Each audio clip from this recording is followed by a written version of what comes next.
Monsieur, bonjour et bienvenue sur Equinox Télévision pour ce nouveau numéro de votre magazine 10-12 Le Zénith avec la Chine qui promet 30 000 milliards de francs CFA à l'Afrique et vante une aide sans condition. Et il faut dire que l'engagement a été pris au début du 7e forum sur la coopération sino-africaine qui réunit depuis hier et hier aujourd'hui à Pékin les dirigeants des deux parties. Parmi les 30 000 milliards de francs CFA promis figurent des lignes de crédit de 20 000 milliards de francs CFA, 7 500 milliards de francs CFA d'aide gratuite et de prêts sans intérêt et les entreprises chinoises qui seront encouragées à investir au moins 500 milliards de francs CFA au cours des 3 prochaines années sur le continent africain. C'est pour dire que l'Afrique aujourd'hui a les yeux rivés vers la Chine, l'empire du milieu qui désormais souhaite accompagner l'Afrique avec certaines conditions quand même pour voir comment sont menés les projets qu'elle finance sur le continent. Alors, madame, messieurs, comme chaque matin, entre 10h et 12h, on a toute la grande équipe qui est là pour vous accompagner. D'abord, vous, Charles Amel Batchou, bonjour et bienvenue. Bonjour, monsieur Eric Fopoussi Negou. Bonjour à tous les téléspectateurs. Au secours à la communauté urbaine de Douala, un retraité notifié et dont le bureau avait même été scellé plombe complètement l'administration, mieux les services administratifs. Refus de passation de services. Nomination ambiguë de Louis-Paul Motazé, ministre des Finances, qui fait une nomination d'un receveur municipal par intérim, alors que des dispositions réglementaires avaient déjà été prises par Antonin Tonnet. Qui manipule qui dans cette histoire? Affaire à suivre. Et on continue à en parler d'ailleurs au travers des différents médias qui reprennent encore cette information et surtout cette situation tendue du côté de la communauté urbaine de Douala avec ce receveur municipal qui depuis 3 ans devrait déjà être en retraite, qui devrait déjà ne plus travailler puisqu'il y a cette circulaire du Premier ministre de 2005, du 12 novembre 2005 qui est tout à fait claire et qui est relative à la cessation de service des agents publics admis à faire valoir le droit à la retraite. Et visiblement, pour le coup, le délégué du gouvernement a dû respecter cette disposition. Mais voilà, le ministre des Finances qui, lui aussi, s'interpose. On va dire que qui peut le plus, peut le moins. C'est un principe juridique. On va ce matin également, madame, messieurs, saluer sur le plateau Florazé. Bonjour et bienvenue. Bonjour monsieur Fopoussi Negou, merci. Bonjour à vous sur le plateau, bonjour à nos millions de téléspectateurs. En tout cas, je donne rendez-vous à nos chers téléspectateurs pour la revue des réseaux sociaux, pour l'information qui fait buzz sur la toile, notamment à travers ces travaux qui sont donc effectués sur la route Lex-Niala. Yassa Rail également avec ce communiqué qui dit donc aux transporteurs d'engins, les gros porteurs en tout cas, de ne plus passer par cette taxe. Et puis on espère bien que c'est plutôt une issue positive pour voir les travaux enfin entamés et puis voir cette route se voir réhabilitée pour permettre aux populations de sortir de ce terrible périple. On en parle ce matin dans le cadre de la revue des réseaux sociaux. Monsieur Eric Fopoussi. Donc jusqu'au 15 octobre prochain, les camions et les gros porteurs ne passeront plus par cet ex-château Niala Rail, puisque ce tronçon est en chantier. Mais il faut préciser que le communiqué du délégué du gouvernement auprès de la communauté urbaine de Douala dit bien que cette mesure ne concerne pas le transport urbain et interurbain. Florazé s'est entendu. Également sur le plateau ce matin, Bengan, bonjour et bienvenue. Bonjour, monsieur Fopoussi Negou. Bonjour à vos chers téléspectateurs. Je m'inscris comme vous, monsieur Fopoussi Negou. Même je pose la question autrement. L'Afrique réussira-t-elle un jour à être elle aussi la locomotive du monde? France-Afrique, Euro-Afrique, Chine-Afrique. Nous aussi, quand? Est-ce qu'envisageons-nous même d'étirer le monde un jour. Voilà. Nous avons les chefs d'État qui n'y pensent même pas. Peut-être votre génération, nous on a échoué. D'accord. Il faudra penser à tirer le monde. Voilà. Il ne faut plus être des wagons, il faudra être la locomotive. Nous on a échoué.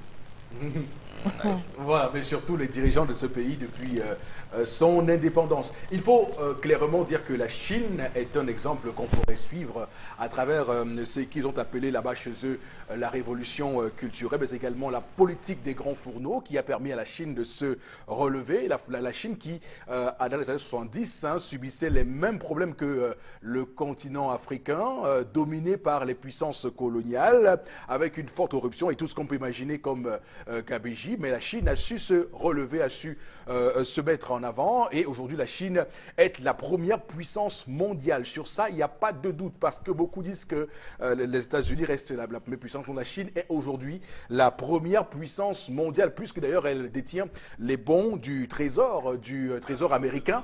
Donc c'est pour vous dire que la Chine aujourd'hui, c'est une mastodonte sur le plan militaire, sur le plan économique, politique. C'est un modèle que tout le monde rêve. D'ailleurs, ils ont réussi à s'affranchir de la domination culturelle, puisque le bouddhisme a été érigé en religion nationale là-bas. L'Afrique devra-t-elle suivre ce chemin-là et justement faire ce mixage juste entre les religions importées, mais sans se régner elles-mêmes? C'est toute la grande question que nous, nos deux générations et celle qui va arriver, devront répondre en tout cas.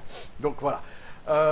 Pour démarrer ce programme ce matin, madame, monsieur, elle est déjà installée. Tendance Cogne, la voyageuse. Voici l'histoire du jour. Bonjour et bienvenue.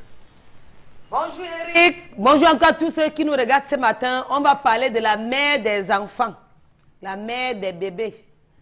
Ces femmes-là, quand elles font les enfants ou encore, quand elles font l'enfant avec un homme, après, quand l'homme se marie, elles font le chantage. L'homme se marie avec quelqu'un d'autre. Non, avec une autre femme, elles font le chantage, que c'est moi la mère des bébés. C'est moi qui étais là avant. C'est pas mauvais, ça veut dire qu'elle a refusé de se marier, elle voulait seulement être la mère. J'étais là avant. Pembombo, il y a du débat. La mère de Nathan. La mère de Nathan sème le désordre à Koto. Elle a dit que c'est moi la mère de Nathan. Donc, ton épouse et moi, on a droit au même traitement. C'est chaud. Ça a même cuit. Non, là, elle a appuyé sur déranger. Là, je n'ai pas compris. Le père de Nathan, donc j'ai écouté 2 conversations. Ouais, Eric, tu me déconcentres. Tu me coupes la voix. Je voulais me dire la voyance. Mais comment mon rire peut te déconcentrer? Par quel moyen? Par quel moyen, comment? Laisse-la, ma fille. Il nous trouble. Tu me troubles, tu me perds mon mot. Non, ok, vas-y. Pas encore, merci moi, mais je vais présenter l'émission. Non, c'est clair. Vas-y. La mère de Nathan veut avoir le même statut que la femme qui est à la maison. La mère de Nathan a dit au père de Nathan, qui est son ex, que ton épouse et moi avons droit au même traitement. Si tu veux hausser le ton, il fallait mettre ça dans sa tête et comprendre ce que je t'ai dit. J'ai écouté 2 versions hier. La mère, l'épouse de ce monsieur qui s'est plaint, que c'est quelle magie, c'est quelle sorcellerie ça. T'en si d'ici la semaine prochaine, tu m'appelles et que je ne suis plus disponible ou je ne suis plus moi à Koto, c'est que si rentre moi chez nous en Dengla, parce que la mère de l'enfant de mon mari me fait mener une vie, donc que la mère de l'enfant de son mari fait en sorte qu'elle a les insomnies. Et quand elle parle à l'homme, l'homme dit que non, est-ce qu'elle est venue te déranger à la maison? Reste aussi tranquille. Est-ce qu'elle est venue te dire de laisser le foyer? Elle t'a rien dit. Elle est venue rien que pour l'enfant. Elle dit que la mère de l'enfant appelle constamment. L'enfant est malade, monsieur envoie l'argent. L'enfant assis, monsieur envoie l'argent. Puis encore, ce qui veut la pousser au divorce, c'est que depuis ces derniers temps, elle débarque seulement. Elle sonne. Elle lente. Elle cause avec l'homme dehors. Donc elle fait tout pour indisposer le couple. Oui, du moment où elle attend en bas, elle attend à côté de la voiture. Nathan, il faut ça. Nathan, il faut ci. Nathan avait fait que c'était plutôt mieux qu'on fasse comme ça à Nathan. Et la femme de la maison se sent frustrée. Ce qui la ronge encore au point où elle m'appelle. c'est qu'elle dit qu'elle a encore redépassé. La femme de la maison. La femme de la maison. Elle a raison. Elle a raison de se plaindre. Elle a dit que... Elle est complètement envahie. Elle dit que la mère change le code de l'enfant chaque année. Que l'année s'est passée, l'enfant était à Makalambamba. Elle a changé l'école l'année passée. L'enfant est parti à l'école de la paix. C'est sûr que... Et le monsieur a toujours payé. Et elle cherche l'école qui coûte plus cher. Voilà, donc l'école qu'elle a cherchée, il y a toujours le chauffeur, il y a la cantine, il y a le cours, il y a le bus qui vient chercher les enfants. Donc, le monsieur paye toujours. Maintenant, cette année, elle a dit que l'enfant va partir à le nom de l'école, c'est les Amis de Jésus. À Bonapriso. Je ne sais pas si à l'école là-bas qu'on appelle les Amis de Jésus à Bonapriso. Je ne connais pas, c'est le nom qu'on m'a donné. Et du coup, quand elle a dit ça, monsieur a dit que si tu vas encore changer l'école de l'enfant, je ne suis plus là. Et elle appelait, donc d'après ce que son mari a aussi expliqué, elle appelait, monsieur ne prenait plus. C'est elle a décidé que si tu ne prends pas, je vais débarquer. C'est comme ça qu'elle débarque, elle fait le scandale. Elle arrête le monsieur que tu assumes tes responsabilités. Madame trouve que c'est un manque de respect total. Monsieur lui dit que non, c'est pas un manque de respect. Parce qu'elle l'enfant est encore petit. Oui, l'enfant a 7 ans. Maintenant, monsieur dit que non, quand elle vient, elle reste dans le portail. Elle n'entre pas dans la maison, elle ne prend pas les escaliers. Gère. Du moment où je suis là, elle m'attend à côté de la voiture. Donc, chérie, c'est gérable. Je ne sais pas pourquoi tu veux faire de ça un problème d'état. Elle dit que non, si la femme la revient encore là-bas, elle libère la maison. Vous avez la parole. Comment réagir quand on trouve un homme qui a déjà 1, 2 ou 3 enfants? Comment se comporter face à cette situation? Est-ce qu'on doit laisser son foyer? Face au comportement d'une femme envahissante. Voilà. Est-ce qu'au nom de l'amour, on ne peut pas récupérer cet enfant? Est-ce que toi, tu peux laisser ta femme, ton enfant à ta rivale? Je ne sais même pas comment il peut traduire ça, tellement il y a les questions à poser. Ça va déjà. Ok, mes questions sont finies. C'est que Eric, lui, il allait à l'école, il sait comment... C'est quelqu'un qui est en moi. Eric, quand tu parles, on sent que tu as fréquenté Eric. Non, non. Donc, chers téléspectateurs, vous avez la parole. Eric a la parole. Je vous laisse et on repose après. Je peux vous dire que c'est très embarrassant, très difficile. Je me sens rougir. Lorsqu'on fait un tel compliment, et pourtant je ne mérite même pas le 1/10 de ce compliment-là. Donc, du coup, tu ne te vois pas. Parce que tu ne te vois pas. C'est nous qui te voyons. C'est nous qui voyons. De quoi me déstabiliser? Et les téléspectateurs. De quoi me déstabiliser au tout début de ce programme ce matin? C'est un complot contre moi sur ce plateau. Bon, on va surtout dire que l'histoire de ce matin est très intéressante. Ça mériterait que la Cour internationale de justice qui est là et aux Pays-Bas puisse s'y pencher, puisqu'on a en face de nous une femme frustrée contre une femme envahissante. Non, il n'y a pas mort. Voilà, on a deux protagonistes qui sont redoutables, parce qu'une femme frustrée est redoutable, tout comme une femme envahissante l'est. Et donc il faut comprendre que ces deux femmes qui détiennent en elles des germes de belligérance exceptionnels. Mais en tout cas, on va s'y pencher ce matin pour comprendre les causes de ces phénomènes. Il faut dire que cette situation est désormais très remarquée dans nos sociétés africaines et au Cameroun principalement. Vous verrez difficilement une fille qui a 22 ans, aujourd'hui, ne pas avoir d'enfants.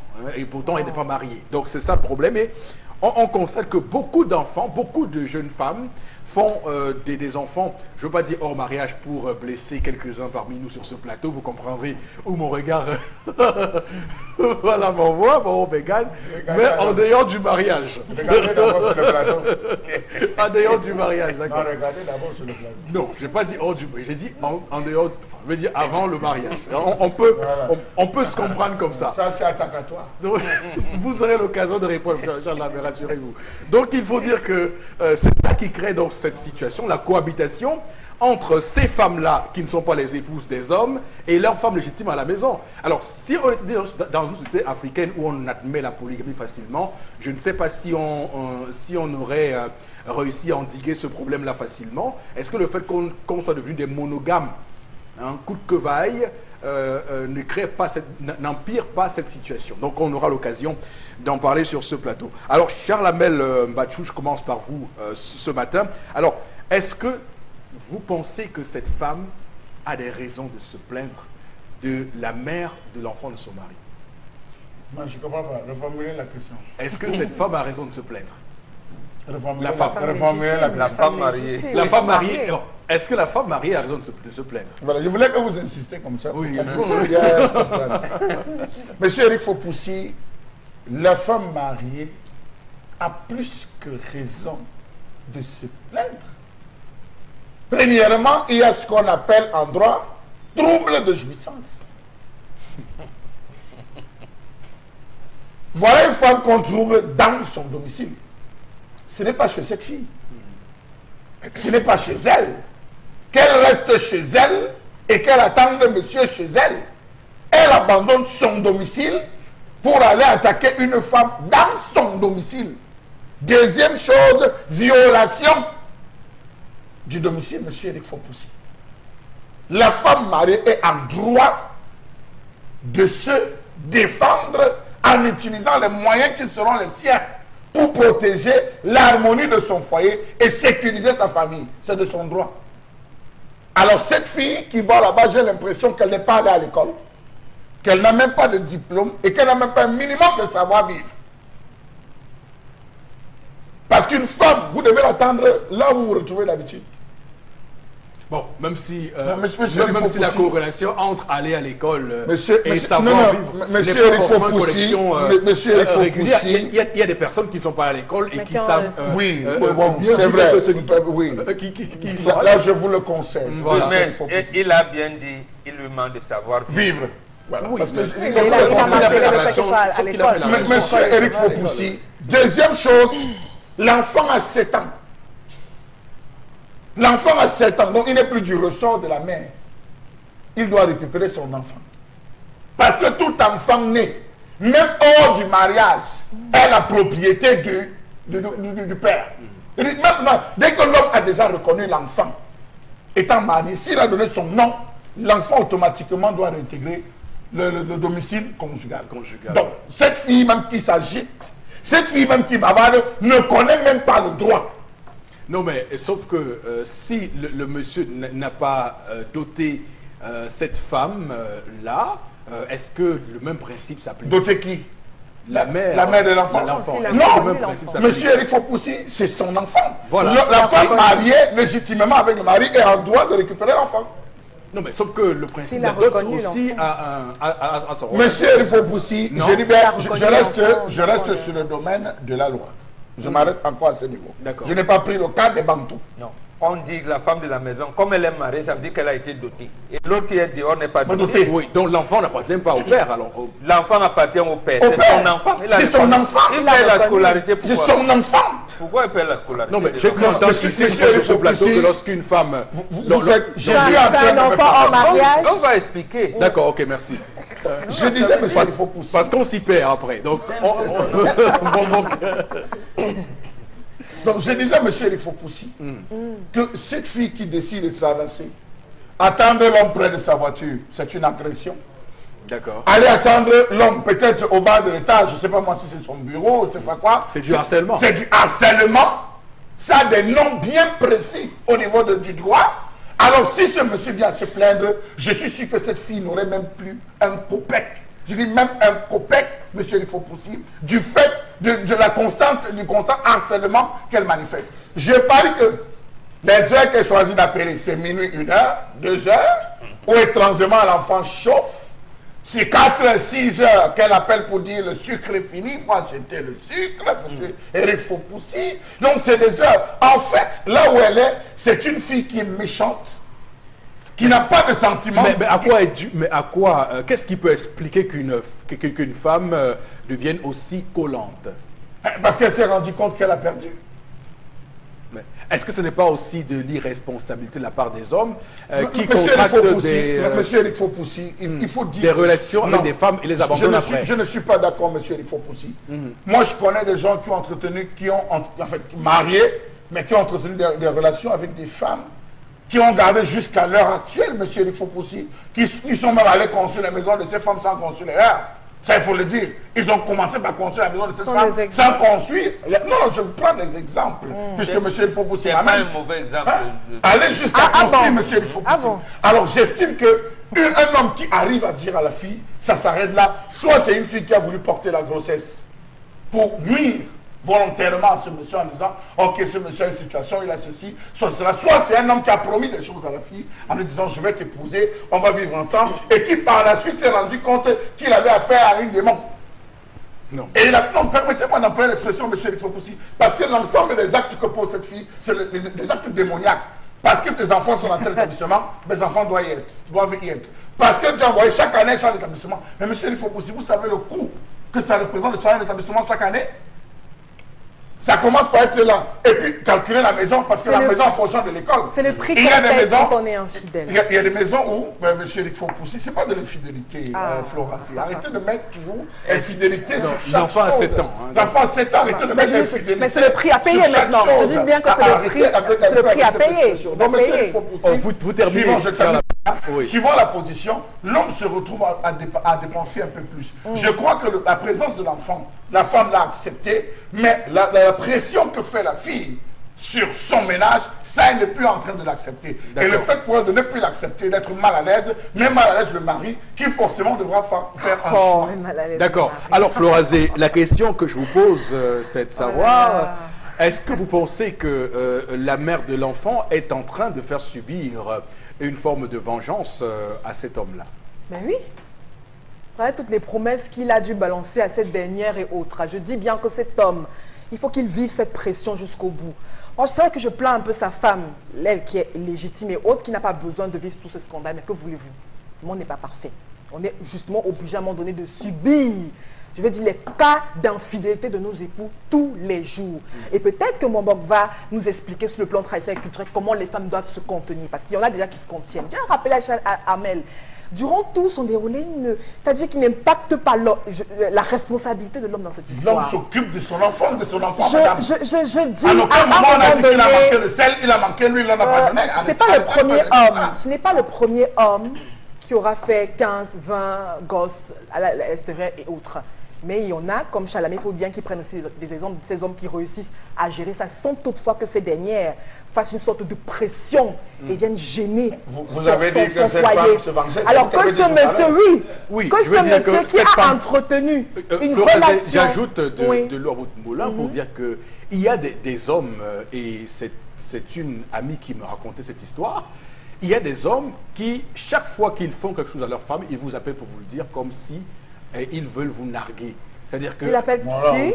Il appelle la mère de son enfant pour lui dire, voilà, cette année, j'inscris mon tel enfant dans telle école.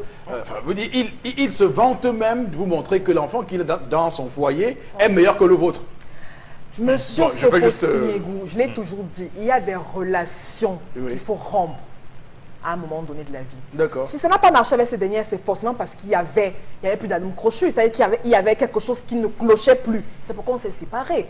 Pourquoi ne pas regarder justement à ces faits négatifs et de rompre totalement, je vais dire, la communication. Et maintenant, plus qu'il y a un enfant, plus qu'il y a un enfant, mais parce que c'est ce monsieur qui laisse faire, que ce monsieur dise la vérité, que les hommes arrêtent d'être lâches. S'il aime cette femme, s'il veut continuer d'entretenir ses relations avec cette dernière, n'exposez pas votre vie de couple.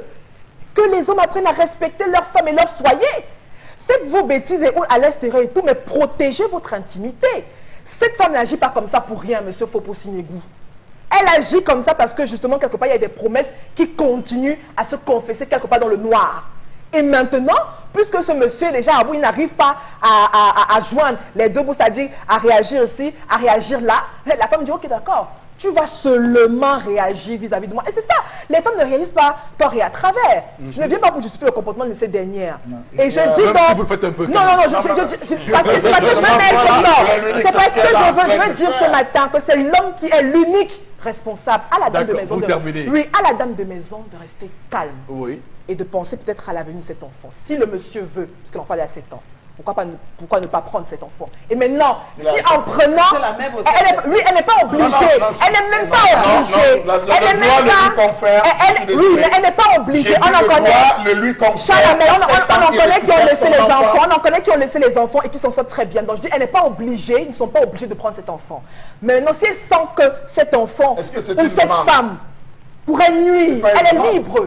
Elle est libre et il faut pousser cet enfant. Mais je dis qu'il faut que cet homme assume, qu'il assume la guadesse, qu'il assume le désordre de cette dame. Florazé, Et ne qu'il soyez laisse- pas, mais ne qu'il soyez pro- pas extrémiste dans Non, votre mais chambre. qu'il protège, Oui. qu'il protège sa dame. Au D'accord. contraire, vous savez, à un moment donné, l'humilité précède la gloire. Il faut à un moment donné que les hommes arrêtent avec cette affaire d'orgueil. D'accord, Dites, c'est terminé. cédez, Merci. dites que vous avez mal fait. Et maintenant, à votre femme, peut-être de vous corriger, et peut-être de vous apporter même le... Parce que s'il Ok, avait même non, dialogué... Florazé, on n'a pas le temps, Non, vraiment, je c'est termine, terminé, je oui. termine pour dire que Ah. s'il avait même dialogué avec sa femme, Oui. avec celle qui a la Vous maison, employez l'expression je suis dialogue quand ça vous arrange. sûre, je suis sûre et certaine que ces dernières auraient peut-être proposé quelques petits conseils, quelques petites méthodes pour circonscrire le D'accord. comportement de cette dernière. Ok. Alors, Obengan, comment expliquer cette situation et comment vous l'analysez, vous l'appréciez? Non, je pense qu'il y a d'abord deux choses fondamentales qu'il faut prendre, D'accord. considérer ici. Quel est le statut de l'enfant né avant le mariage ou au mariage? Cet enfant qui est né appartient à son grand-père, Voilà. par principe. Maintenant, si l'homme est un homme responsable, quand la fille est grosse, il se signale. Mais comme on ne fait rien, on ne peut rien envisager pendant la grossesse, on laisse que la femme accouche. Et dès lors qu'elle accouche, elle se présente, c'est mon enfant. D'accord. Oui, votre enfant, oui, il remplit les conditions que sa famille lui exige. Bon, l'enfant, oui, et la fille, vous faites comment? Elle dit, je ne l'épouse pas ou je l'épouse, ou je prends les deux. Maintenant, pour le cas précis, j'ai l'impression que le gars a bien été, comme disait Charles, mais je ne reviens pas sur ce propos, ça veut dire que c'est un homme responsable. Il a dit, je ne prends pas la mère de l'enfant, je prends mon enfant, je m'en occupe. Pour quelle raison? Je n'en sais rien. Maintenant, il a une deuxième femme, et c'est ça l'autre chose à dire, c'est que ne vous fiez pas, M. Fopossi Negou, que la société dite moderne ne vous perde pas. Vous savez bien qu'en Europe, on commence à apprendre la sexualité aux enfants de 4 ans. Et qu'en France, on demande aux filles de 15 ans d'avoir des rapports sexuels. C'est là où vous allez. C'est-à-dire, chez nous, en Afrique, apprenez une chose. Il n'y a pas d'infidélité pour un homme. Il n'y a pas. Un homme n'est pas infidèle. Oh, On ne compte pas le nombre des enfants d'un homme. On compte le nombre de ses enfants épouses. quand il meurt. bravo. On Merci. compte ses épouses. Dès que mes filles, mes Dankeschön. enfants auront intégré cela, elles vont vivre bien, et en Afrique et en Occident. Voilà. Parce qu'en Occident, elles n'arrivent même plus à contenir leurs propres enfants, qui ont 6-7 ans. Il y en a qui les envoient ici pour faire l'école et tout ça. Ouais. Plein. Donc, pour être sûr, vous voulez être comme vous êtes, apprenez. Et la femme de la maison, je vais terminer par là, elle sait, elle est au courant que son mari a fait un enfant avant qu'elle ne vienne. Le statut que je souhaite, Mais vous faites tendance, comment c'est à de elle celles que qui je ne le parle. savent pas, alors? Demande à ton mari de prendre son fils, qu'il l'amène, vous l'apprenez. Vous Et devez- c'est comme Mais ça non. donc qu'on rompt ce genre de relation. Oui, mais- Il n'y aura plus de femmes envahissantes qui viendra. Il ne faut pas que ça soit comme une sorte de pression pour la femme. C'est-à-dire que si tu ne prends pas cet enfant, elle va continuer de nous nuire. Si tu ne Avant prends pas de cet venir enfant, en mariage, ça va être un moyen de pression. elle savait que son On mari n'est pas a sûr. un enfant. On n'est pas sûr. Bon, elle a donc su L'histoire de nous, maintenant, hein. peut-être devant une situation Terrible. terrible. Voilà.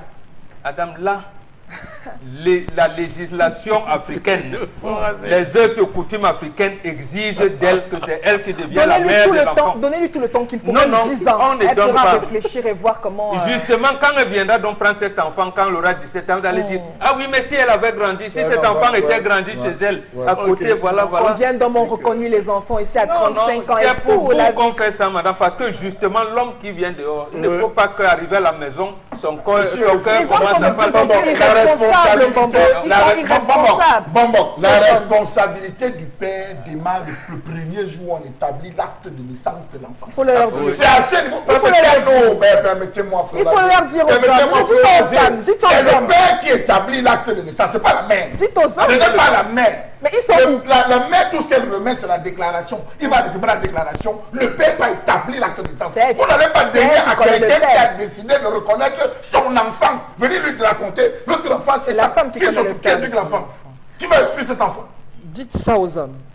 Demandez aux hommes d'être plus responsables. Voilà. Et d'être là. Responsable, vous mettez la responsabilité. Ok. Vous faites quoi? Alors, Qu'est-ce que vous Florazé, avez, Charles je me suis un peu égaré quand je vous écoutais parler. Je me suis dit, ah, quelle épouse elle peut faire Florazé? Je mettais entre guillemets juste pour comprendre. Oui, merci. Merci, monsieur Foucault. Une épouse qui aime le dialogue. Tout à fait.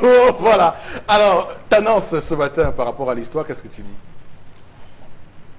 Hey, oh, maman, c'est chaud. Quand une femme prend sur elle d'accepter un homme qui a déjà lait ou encore un enfant, elle assume ce qui vient après. Oui, tu dois assumer ce qui vient après. Moi qui suis la mère de l'enfant, je peux débarquer à tout moment.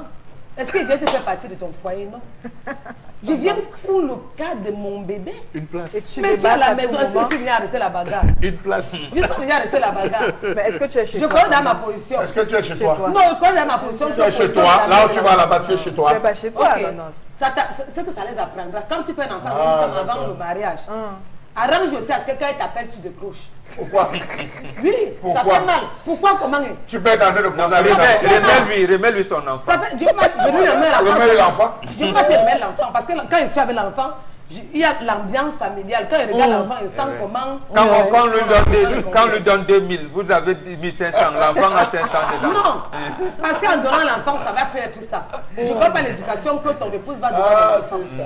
Quand tu es là dans un foyer et que ton homme a fait l'enfant à part, la mère de l'enfant débarque. Elle ne vient pas arrêter la bagarre, Eric. Et si elle se fait crever Elle un ne œil, vient pas. si cette femme lui creve un œil, Elle me crève un œil qu'elle est mangée. je dis, elle te crève un œil, tu es chez elle, elle t'enlève un œil, elle te verse l'eau chaude. Je Tu suis gères chez comment? le père de Nathan. Tu gères comment tu reçois Je de suis chez l'eau le père chaude? de Yvon. Tu l'attends là-bas. Je suis chez le père de Bébé. Attends-le chez vous. Est-ce qu'on t'a dit qu'on va trouver avec le père de l'enfant à l'hôtel? Attends-le Non. chez toi. Lui, s'il avait aussi de crochet, n'allait pas débarquer. Ah. Apprenez à assumer vos responsabilités aussi, vous les hommes. Parce que quand tu ne décroches pas, je me sens ridicule. Tu es en train de me rabaisser. Non. Ne me rabaisse pas à ce point. On t'a donné l'argent de Ok. la pension, des fournitures et de tout. Contente-toi. Ok. Et envoie un Amenant SMS quand chez il ne toi. raccroche pas. Ok, en venant Ouais, chez toi, ouais, ça... ouais, Ok, en venant chez toi, ça pose un problème, non? Je vais impliquer tout le monde dedans. J'attends ton patron en bas quand il arrive. J'attends à sa voiture. Il dit que je suis la mère de Yvon. Voilà. Si ton patron n'est même pas là, je peux avoir tes chefs. Voilà. Comme ça, tu apprends à assumer tes Non, là, c'est appuyé responsabilités. sur tes Non, c'est lui qui va me nuire. Est-ce que un enfant a droit au bonheur et au sourire? Voilà. Remets-lui Mon enfant a droit au bonheur. Remets l'enfant à son Je ne veux pas père. que mon enfant reste dans la famille de son père. Parce que si moi, il m'avait aimé, c'est que je suis là-bas avec mon enfant. Ah bon, hein? Une autre femme ne doit pas éduquer mon enfant. Ah bon, hein? Oui. Moi seul, j'éduque mon enfant et toi, en tant que papa, Ok. donc tout ce que je demande, Il j'ai t'a nourri de promesses, la Tout ce que tu demandes, monsieur, il faut pousser. Je peux changer le corps de mon enfant autant de fois que je veux. Juste 5 petites secondes. Je peux envoyer mon enfant aux États-Unis si je peux. Toi, tu es le père. D'accord, c'est bon. Je change Cinq le corps, ça petites dépend de secondes. l'éducation que je veux. 5 Tendance, petites c'est bon. secondes pour préciser, monsieur Eric Fopoussi, que ce n'est pas une prise en charge. Parce que la tendance et Florazé sont Oui, c'est en une train prise en charge. d'imputer du genre que c'est une prise en charge. Ta contribution en tant que mère, c'est quoi? Le fait de donner à manger à l'enfant tous les matins, laver ses habits, l'amener à l'école. Donc je peux n'avez l'envoyer pas à réduit l'école. l'enfant Je à peux- C'est lui qui paye le cas, attention. peux- C'est lui qui a attends. payé le cas. Je Laisse peux- le oui, transport. il a C'est payé lui le qui a payé le transport. cas. C'est lui qui a payé Il a- l'école. Il a Oui. payé tout ça. Oui. Maintenant, si Ta je me rends- contribution, c'est quoi? Si je me rends compte qu'à l'école Makalambamba, mon enfant n'est pas bien suivi, je change. Si on me dit l'autre école, même si ça vaut ça dit, je change. Et toi, en tant que père responsable, assume. D'accord, Ton rôle, c'est c'est bon. changer seulement. Tannance, Est-ce c'est que bon. je- C'est changé. C'est bon. Alors, Je t'ai Florazé, expliqué. rapidement, on va lire les messages ce matin. Je demande ce qui me doit. Allez-y, Mais c'est la mère de l'enfant. Ok. Voilà. Jean-Marc Kamga réagit, la mère de l'enfant n'a aucun droit d'aller chez le père. Il s'agit d'une violation de domiciliaire, mais pas la loi. Elle a réagi Kamga ce matin. Voilà, une autre réaction. Ce matin, si tel est le cas que cet enfant, hein, si l'enfant est vraiment celui du monsieur, qu'il inscrive dans la même école que ses enfants, le droit le dit, ne dit nulle part qu'à 7 ans, l'enfant est la propriété du père. Hein. c'est au juge de statuer. C'est Line qui réagit. Justement, c'est pour dire qu'on ne peut pas confier la charge de l'enfant au père s'il a moins de cet âge-là. C'est ça qu'on voulait dire. Une autre réaction ce matin, que l'homme constate que la femme... enfin, il a rompu peut-être ses relations parce que la femme était infidèle. C'est pour cela qu'il regarde son enfant et qu'il aimait bien cette femme. Une fille même aussi envahissante comme elle déjà à cette heure-ci. C'est une fille, c'est sûr que c'est même l'une des raisons pour lesquelles il a dû la fuir. Assumez, trop envahissante. Comme ça, assumez les promesses que vous faites aux femmes. Hein. Assumez les promesses. Alors, quand c'est tout juste que les hommes sont alors des... Même s'il n'y a pas de promesses. Non, c'est les messages. Voilà, je lis. Chalamel, attention, ne confondez pas, c'est pas ses amis. C'est tout juste que... Justement, François Hollande a fait des promesses au peuple français. Quand il a cru qu'il ne pouvait pas, il a dit je ne reviens plus. La même chose. On peut promettre ciel et terre à la femme. Merci beaucoup. Maman, comme tu vois là, les choses ont changé. Soyez vous-même, messieurs. C'est tout juste que les hommes sont d'abord des menteurs parce que si elles se comportent ainsi, c'est parce qu'il y a une manière aussi où l'homme ne donne plus espoir. D'accord. Merci beaucoup. Je sais qu'il y a beaucoup de messages, Il y en a tellement. mais on aura l'occasion d'en lire quelques-uns encore avant la fin de l'émission. Mesdames, Messieurs, merci de rester avec nous sur Equinox Télévision.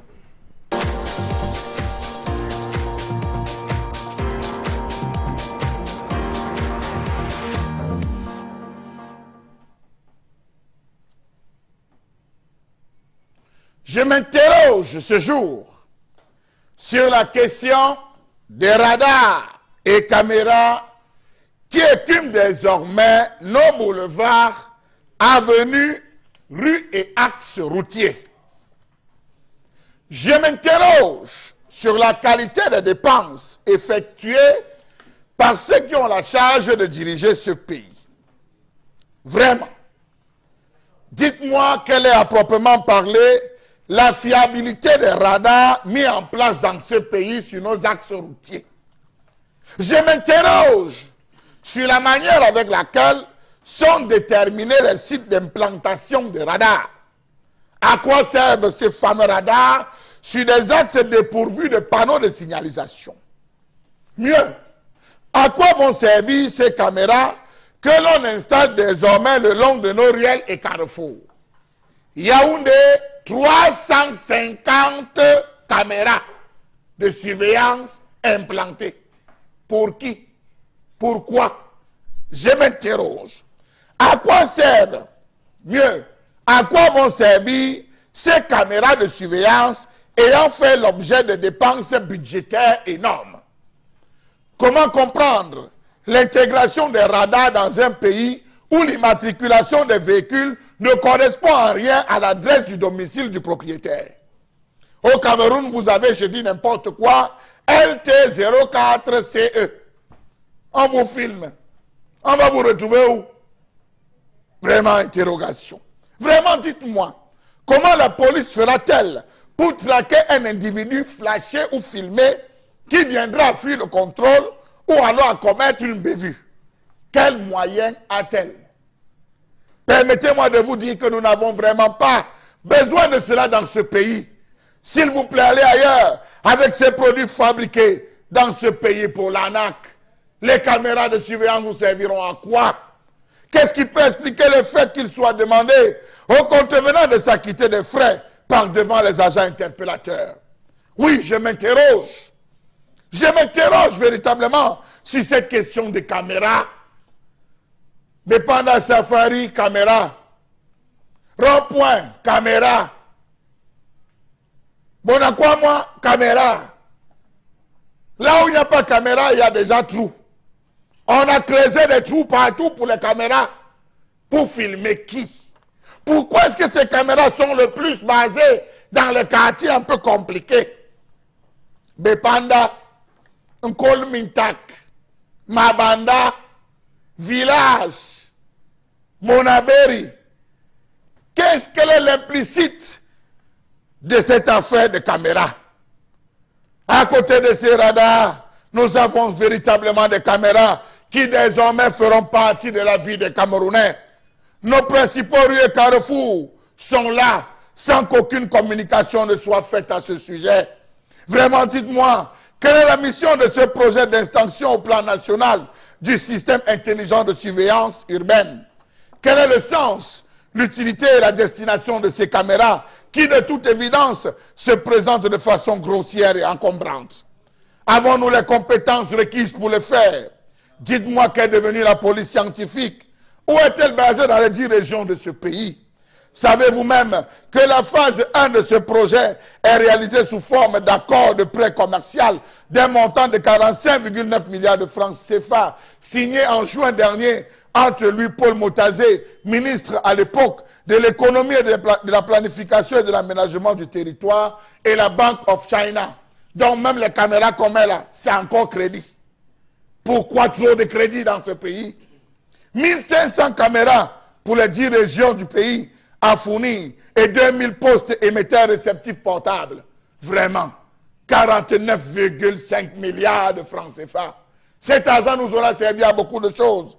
Vraiment, pour qui nous prennent-ils? Le bétail ou alors un peuple amorphe? Les habitants des principales villes de ce pays sont de jour en jour surpris de voir des gigantesques pylônes naître à leur sommet des caméras.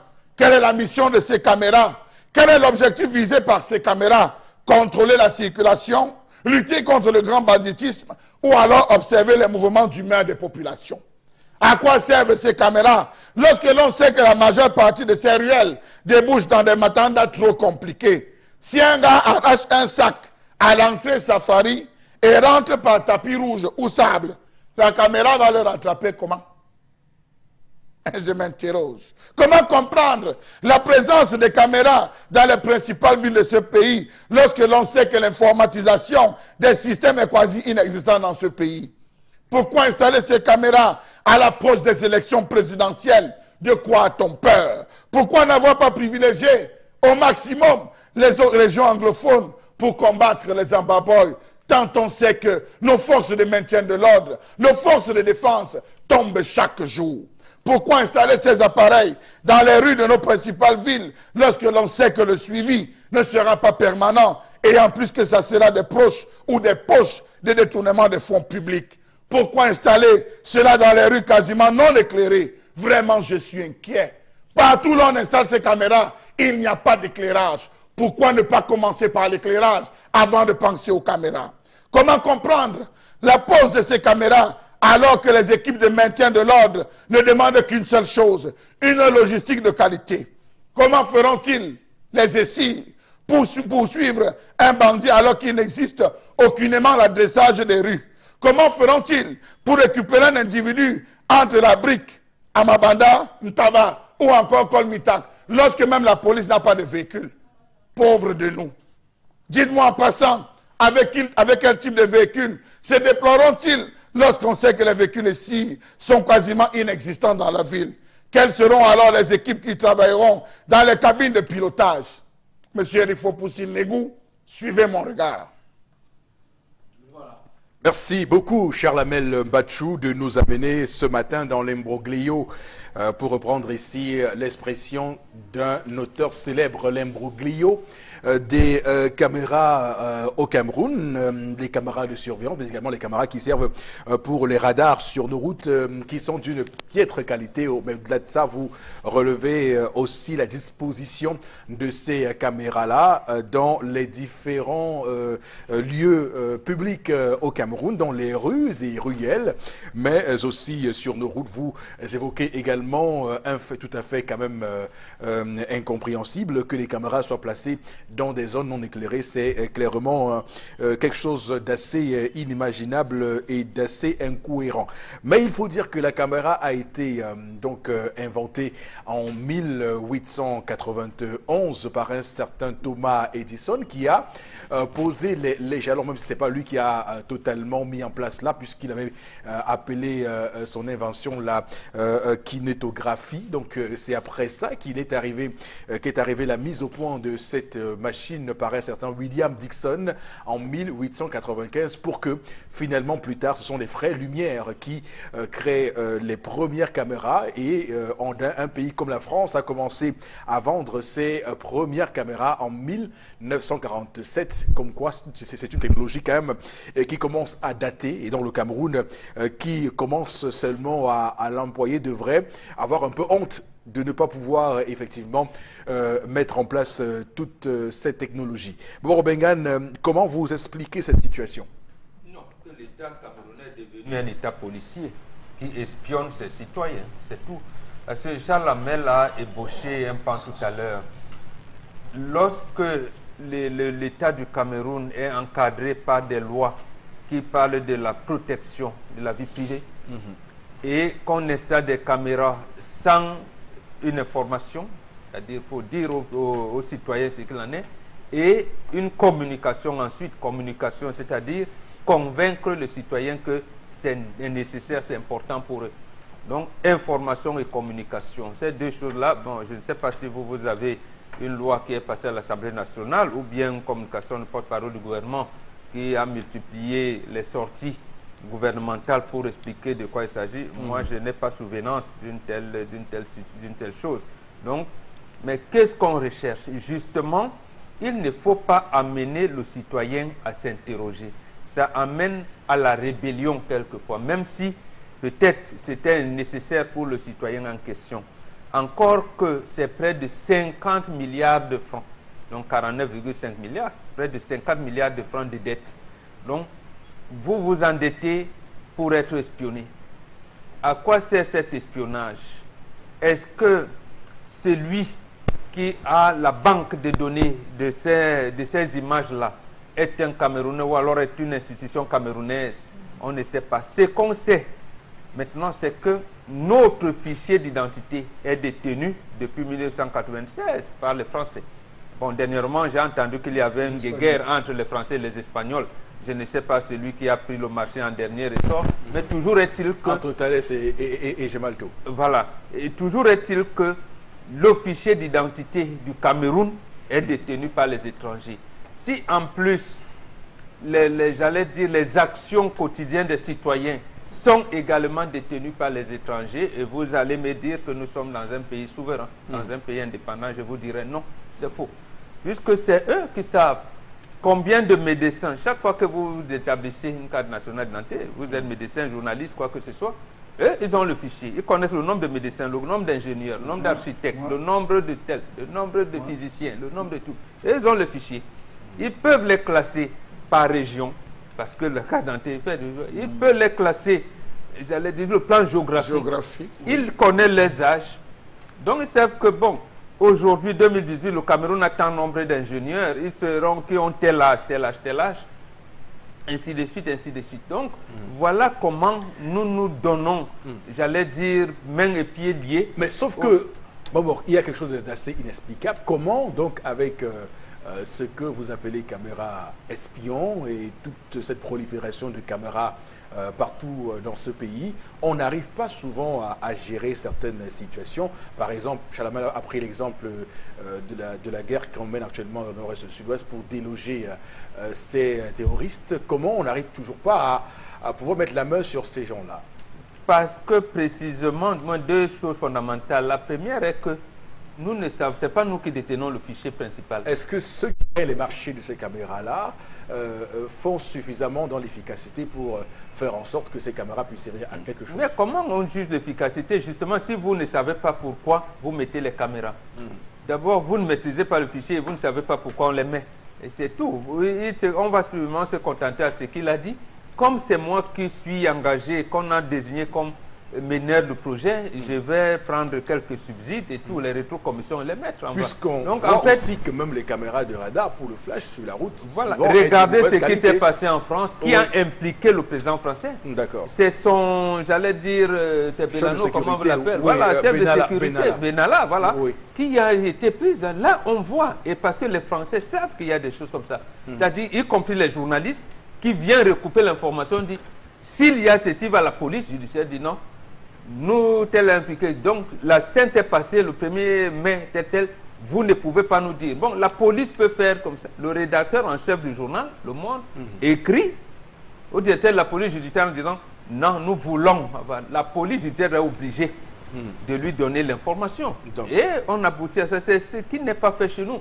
Je suis convaincu que même la police nationale n'a pas les images ici et que même la police nationale n'a pas le fichier complet de tout. Donc, ça va donc faire qu'un vol se passe à Bonandior. Ils ont pourtant installé oui, à un moment donné à Yaoundé. Sinon, il n'y aurait pas. Dernièrement, le colonel, commandant de la Légion de gendarmerie du littoral, a un vaste réseau de faux au port. Or, on nous disait depuis, je pense, depuis 6 ans, que le port a des caméras. Pourquoi a-t-on plus de temps? Et maintenant, quand le commandant de la Légion de gendarmerie a découvert ce vaste réseau, on en fait comment? On en fait quoi? D'accord. Rien, on n'a pas d'informations. Ok, oui, Charles Hamel. Monsieur Eric Fopoussi, on dit que nos spécialistes de l'informatique vont travailler dans des cabines. Donc, il y a des cabines spécialisées là où les images seront centralisées. Dites-moi, monsieur Eric Fopoussi, les équipes seront composées par qui? L'armée, la police. Or qu'en principe, ça devrait être piloté par le ministère des Transports, des Travaux publics, c'est rassuré. Monsieur Eric Fopoussi, pourquoi parler des caméras de surveillance lorsque la quasi-totalité des feux de signalisation ne fonctionnent pas dans un pays comme le Cameroun? Les routes. Ah quoi, il n'y a pas de feu. Hein? Carrefour à Gypte, les feux sont morts. Dalit, les feux sont morts. Mais on vous parle des caméras. Les caméras vont venir régler quoi? Dis aux citoyens dans toutes les radios que allô, allô, allô, embouteillage à tel coin, ne passez pas. Posons-nous les bonnes questions, monsieur Eric Fopoussi. Quelle sera la procédure pour un individu à qui on a volé la voiture? On vient de voler un véhicule, par exemple. Il va utiliser quelle procédure pour entrer en possession des images pour porter plainte? Posons-nous la question, lorsqu'on sait que, lorsque même votre téléphone portable a été volé, vous voulez avoir l'historique, on vous dit qu'aller au niveau de... Il faut que ce soit le juge qui vous signe un truc pour que vous reveniez déposer, pour qu'on puisse vous donner votre propre historique, monsieur Eric Fopoussi. Alors, disons-nous non la vérité, monsieur Eric Fopoussi, les ministères, tous les jours vous entendez braquage de la délégation régionale de... Braquage du ministère de... Documents emportés. Cambriolette, pourquoi les ministères n'ont pas de caméras? C'est les rues. Mais monsieur Eric Fopoussi, posons-nous la bonne question. Les ministères n'ont pas de caméras de surveillance pour rattraper les individus qui cassent. Ebolo va être le théâtre, Bertois a été le théâtre, Mfoua a été le théâtre, Yaoundé a été le théâtre, mais jamais on a mis des caméras de surveillance. Mais ce qu'on trouve, c'est mettre des caméras intelligentes dans nos rues. N'ayons pas peur, monsieur Eric Fopoussi. Moi, j'ai l'impression, et je crois que beaucoup de Camerounais le partagent, que c'est beaucoup plus pour observer et mater la population que d'avoir un autre intérêt, monsieur Eric Fopoussi, que de lutter contre le grand banditisme. Regardez un axe comme le boulevard de la République, le boulevard des Nations. On va mettre un truc pendant safari. Il n'y a même pas l'éclairage, sauf l'éclairage des véhicules. Imaginez-vous que vous faites agresser à ce niveau. Que le gars entre par tapis rouge, ou il entre par sable pour aller ressortir de l'autre côté sur l'axe qu'on est en train de faire. La caméra va tourner pour le suivre. La caméra l'aura déjà flashé. Mais le problème que vous posez, Charles Hamel, c'est justement que... Nos gendarmes sont-ils déjà prêts? Ils devraient l'être. Juste à 30 secondes. Oui, parce que dès lors qu'il y a les images, il doit donc avoir un centre, ou alors une centrale, que ce soit la gendarmerie ou la police judiciaire, où les images sont traitées régulièrement. À peine vous déclarez le vol, puisque vous venez à la même courante. On a des domiciles, on a eu des domiciles qui ont eu des caméras, où on a flashé des individus qui ont volé, on est allé porter plainte, on a déposé ces images. La gendarmerie a fait quoi, monsieur? D'accord. Ça, c'est le tribunal qui décide. Alors Florazé, vraiment en 30 secondes, vous donnez votre point de vue sur cette histoire. Ça aurait été une belle initiative, hein. Si déjà nos rues étaient éclairées, si on avait déjà des routes, parce que la télé-surveillance, ça va à travers le monde, c'est pour assurer également la sécurité des biens et puis les personnes à distance et autres. Et puis avec une bande de données, ça permet justement aux citoyens d'aller dans une bande bien précise, avec des images traitées, et puis de régler un certain nombre de conflits dans un monde aussi violent, etc. etc. Donc maintenant, on a tellement de problèmes que je trouve que c'est un gâchis. Il y a mieux à faire, notamment rétablir nos routes, éclairer nos rues d'abord. Et puis après, maintenant, les vidéos surveillance pourraient venir après. Ok, Tendance également va donner son avis sur cette affaire des caméras. Même quand j'arrive dans un bureau et voir les caméras, je crois que c'est le jouet. Où ça donne même, où ça ne donne pas. Parfois, tu vois une caméra, l'autre est placé à l'angle, l'autre est placé à l'angle. Ou souvent, ça donne même vrai. Parce qu'ici au Cameroun, on peut faire comme les blancs. Pour faire comme le blanc au pays, c'est très dur. Ça ne peut pas venir tout d'un coup comme ça. Ça ne peut pas. Donc, ce sont des rêves, faire comme des blancs. Si oui, mettons seulement les lampadaires partout. Si c'est dit que les caméras... les lampadaires partout. Mettez les lampadaires partout parce que les caméras de surveillance, je ne sais même pas si ça fonctionne. Parce que vous me conseillez rien de ça. Les gars vont venir installer, dire que non, ça va fonctionner, ça va, doit la fortune. Non. Mieux on met les lampadaires partout dans tous les quartiers. Au moins, en passant, tu sais que non. Si un bandit vient, il peut me tuer, il peut me le voir derrière. Les caméras, rien ne fonctionne. Même à l'aéroport. Je te jure, il dit que rien ne fonctionne dans les aéroports. Non, ça fonctionne. Même pour les aéroports, ils ne pensent pas que ça fonctionne bien. Non, ça fonctionne même par accident. Oui, ça fonctionne par accident. Même si ça fonctionne dans les aéroports du Cameroun, c'est que c'est par accident. Oui. D'accord. Merci beaucoup, madame, monsieur, sur ce. On met un terme à cette première partie de l'émission. On se retrouve dans un court instant pour la deuxième partie.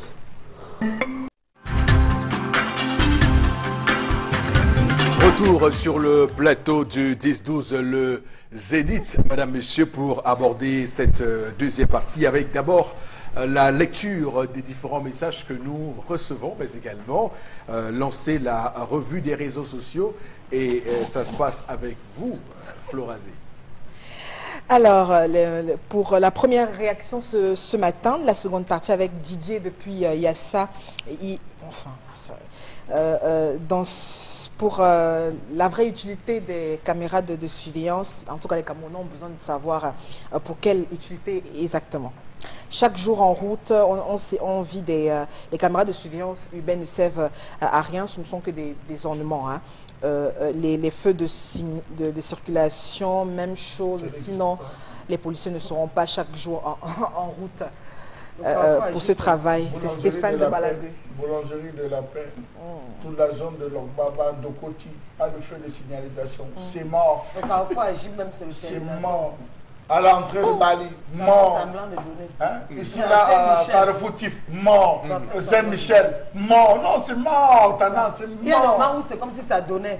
Après, comme ça ne donnait pas. Donc, le feu de signalisation vous embrouille même. Qui va gérer le suivi? On connaît ce pays. Qui va gérer le suivi?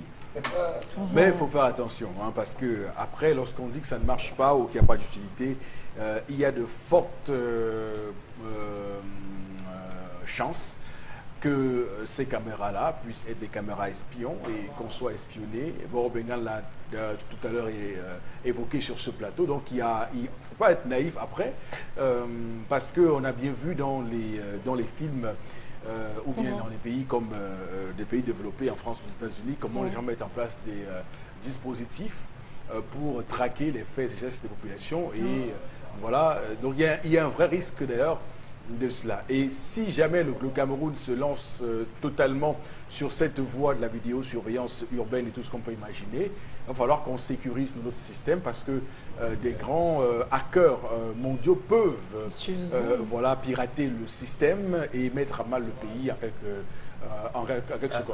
Donc c'est toutes ces choses qu'il faut vraiment vérifier parce que avant de se lancer. Au moment où on pense que l'honorable Nietzsche va organiser les marches et peut-être il pourrait être soutenu par Mbouamassouk ou Kawala, et on met dans le suivant quels sont les gens qu'ils vont mobiliser, c'est à quoi que ça sert.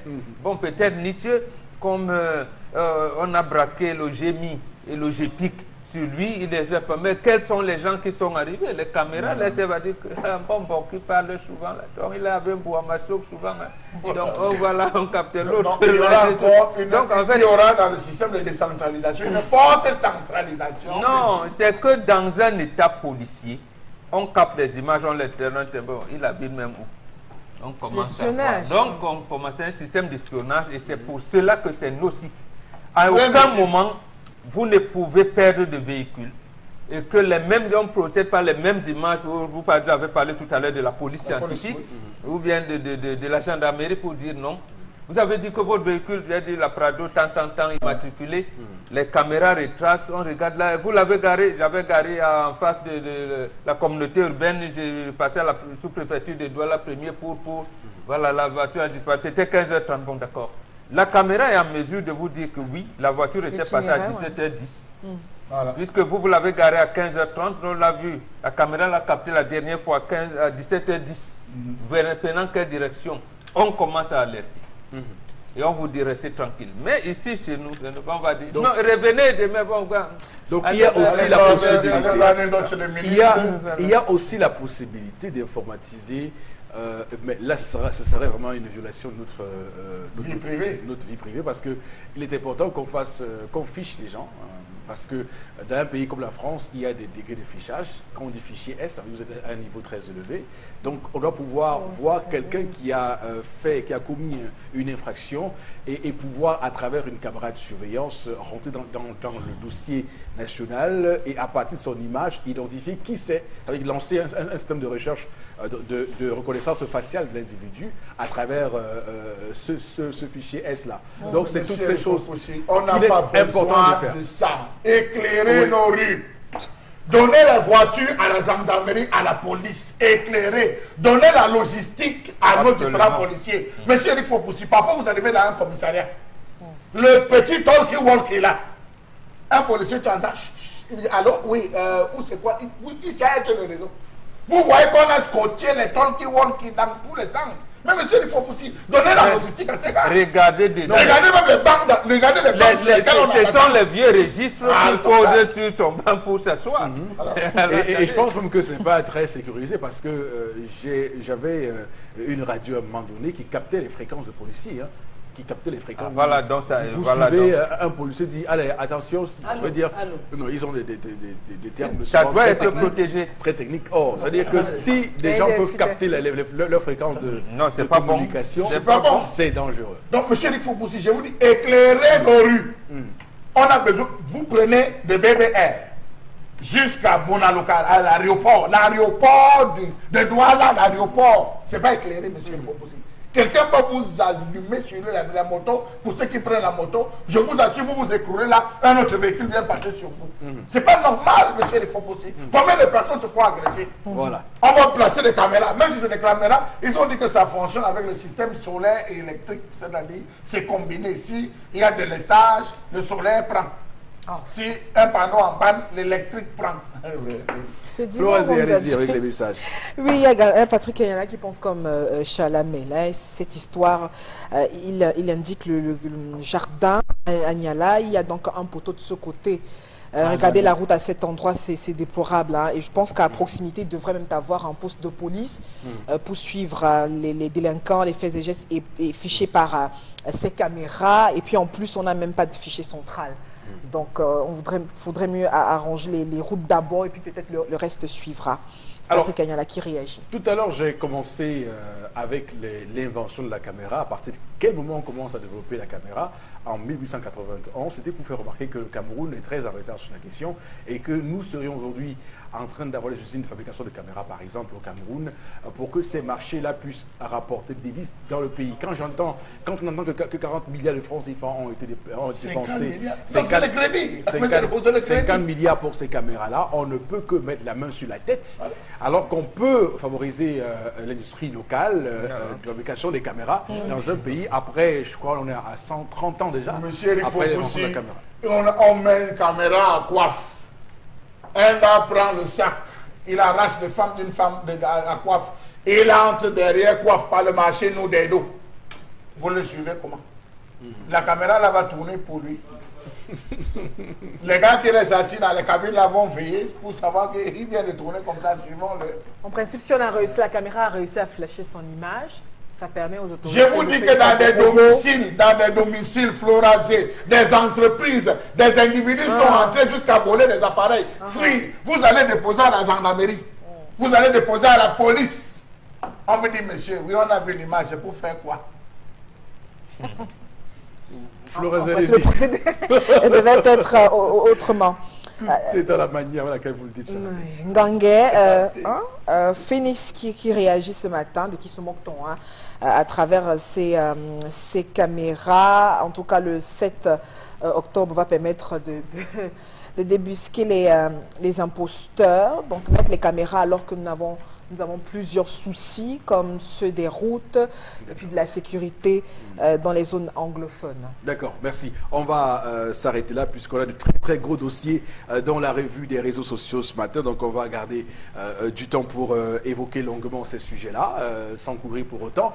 Alors Florazé, on va y aller rapidement. Oui, rapidement, avec la première, déjà 3 informations pour cette journée dans la revue des réseaux sociaux. La toute première, on parle de ce 3e sommet de forum de coopération Chine-Afrique. 54 délégations, on le rappelle, venues du continent africain. Ce sommet s'achève donc ce mardi avec d'importants accords et promesses. On rappelle quand même qu'au cœur de ce forum, le Cameroun a réussi à obtenir de la Chine 1,7 milliard de francs CFA en soutien au plan humanitaire dans le nord-ouest et le sud-ouest.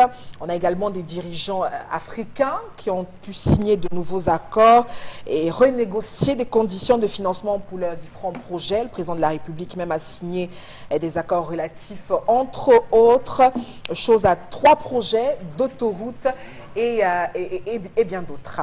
Et puis rappelons que ce sommet, ce 3e sommet du forum de coopération Chine-Afrique s'achève ce mardi. Alors il faut dire qu'effectivement, il n'y n'est pas en Chine pour le 3e forum. Non, non, ça c'était une autre phase d'une autre coopération. Donc, je comprends. Non, il avait reçu les Chinois, il y avait plusieurs phases, hein, les différents projets que la Chine avait. Ah d'accord, donc il y a eu une délégation avant qui était allée en Chine avant? Non, ici même. Ici au Cameroun. Ah d'accord, ok. D'accord.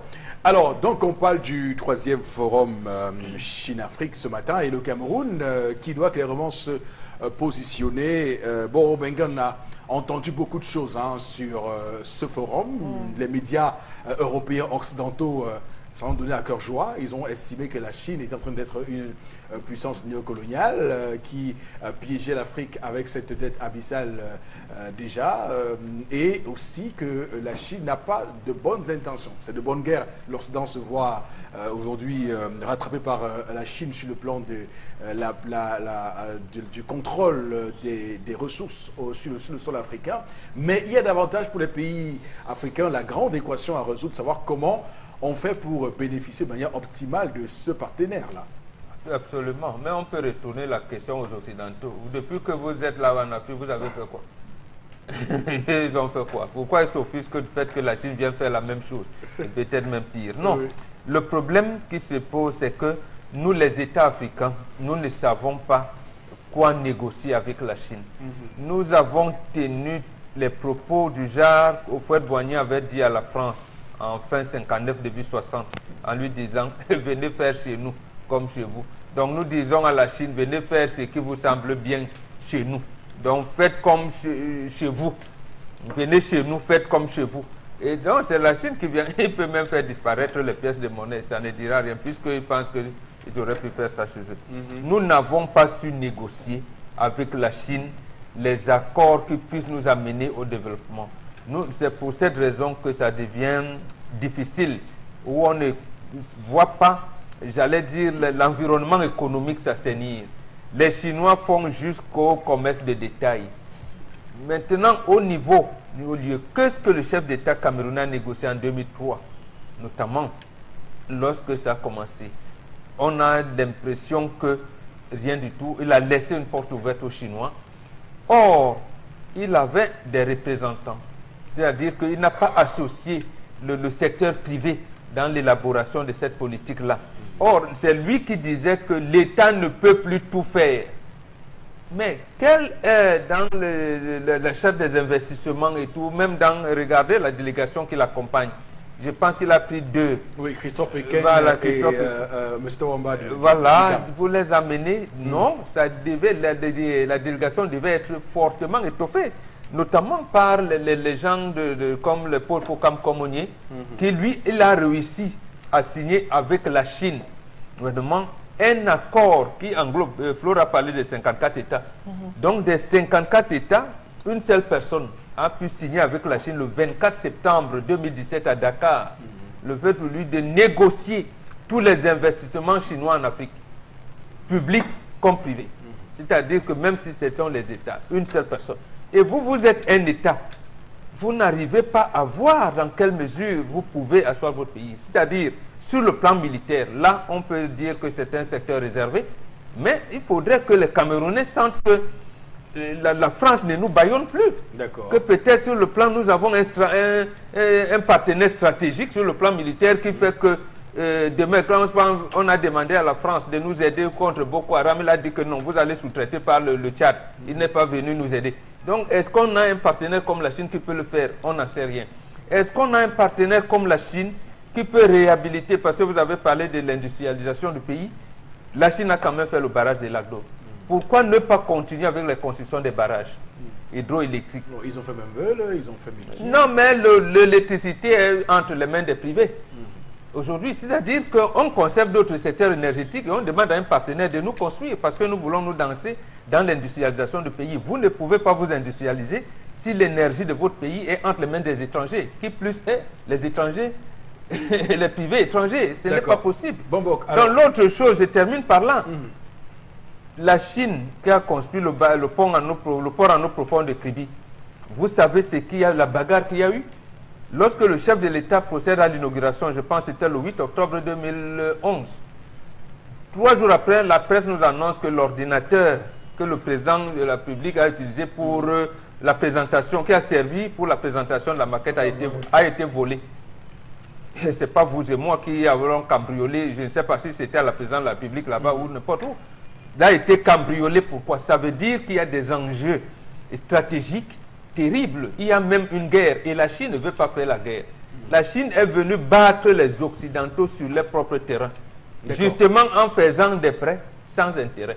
Il vous dit, vous avez besoin de 1 million, bon, je vous donne 1 million, il n'y a pas d'intérêt. Moi, je vous donne 1 million. Alors, voilà, laissez-moi vous relancer. Hein. Vous venez de décrire là un continent africain, clairement, dont la mendicité, vous avez juste évoqué... C'est ça le terme même. La mendicité, mais est-ce que la Chine, dans son processus de relèvement, n'est pas en train de nous parler, nous, aux pays africains, voir comment ils ont su s'en sortir en même temps, dans les mêmes conditions que nous, aujourd'hui, par exemple.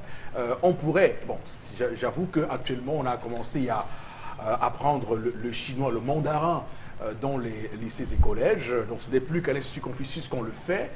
Cela montre que dans les années à venir, on enverrait des Camerounais en Chine qui pourraient être des espions, qui pourraient faire de l'intelligence économique là-bas pour revenir construire l'Afrique et faire donc du continent africain un pôle défense, donc qu'on soit capable de nous défendre nous-mêmes avec nos armes, nos propres armes et notre propre armée, qu'on puisse être capable de nous industrialiser, qu'on puisse être capable de faire ce que la Chine fait aujourd'hui.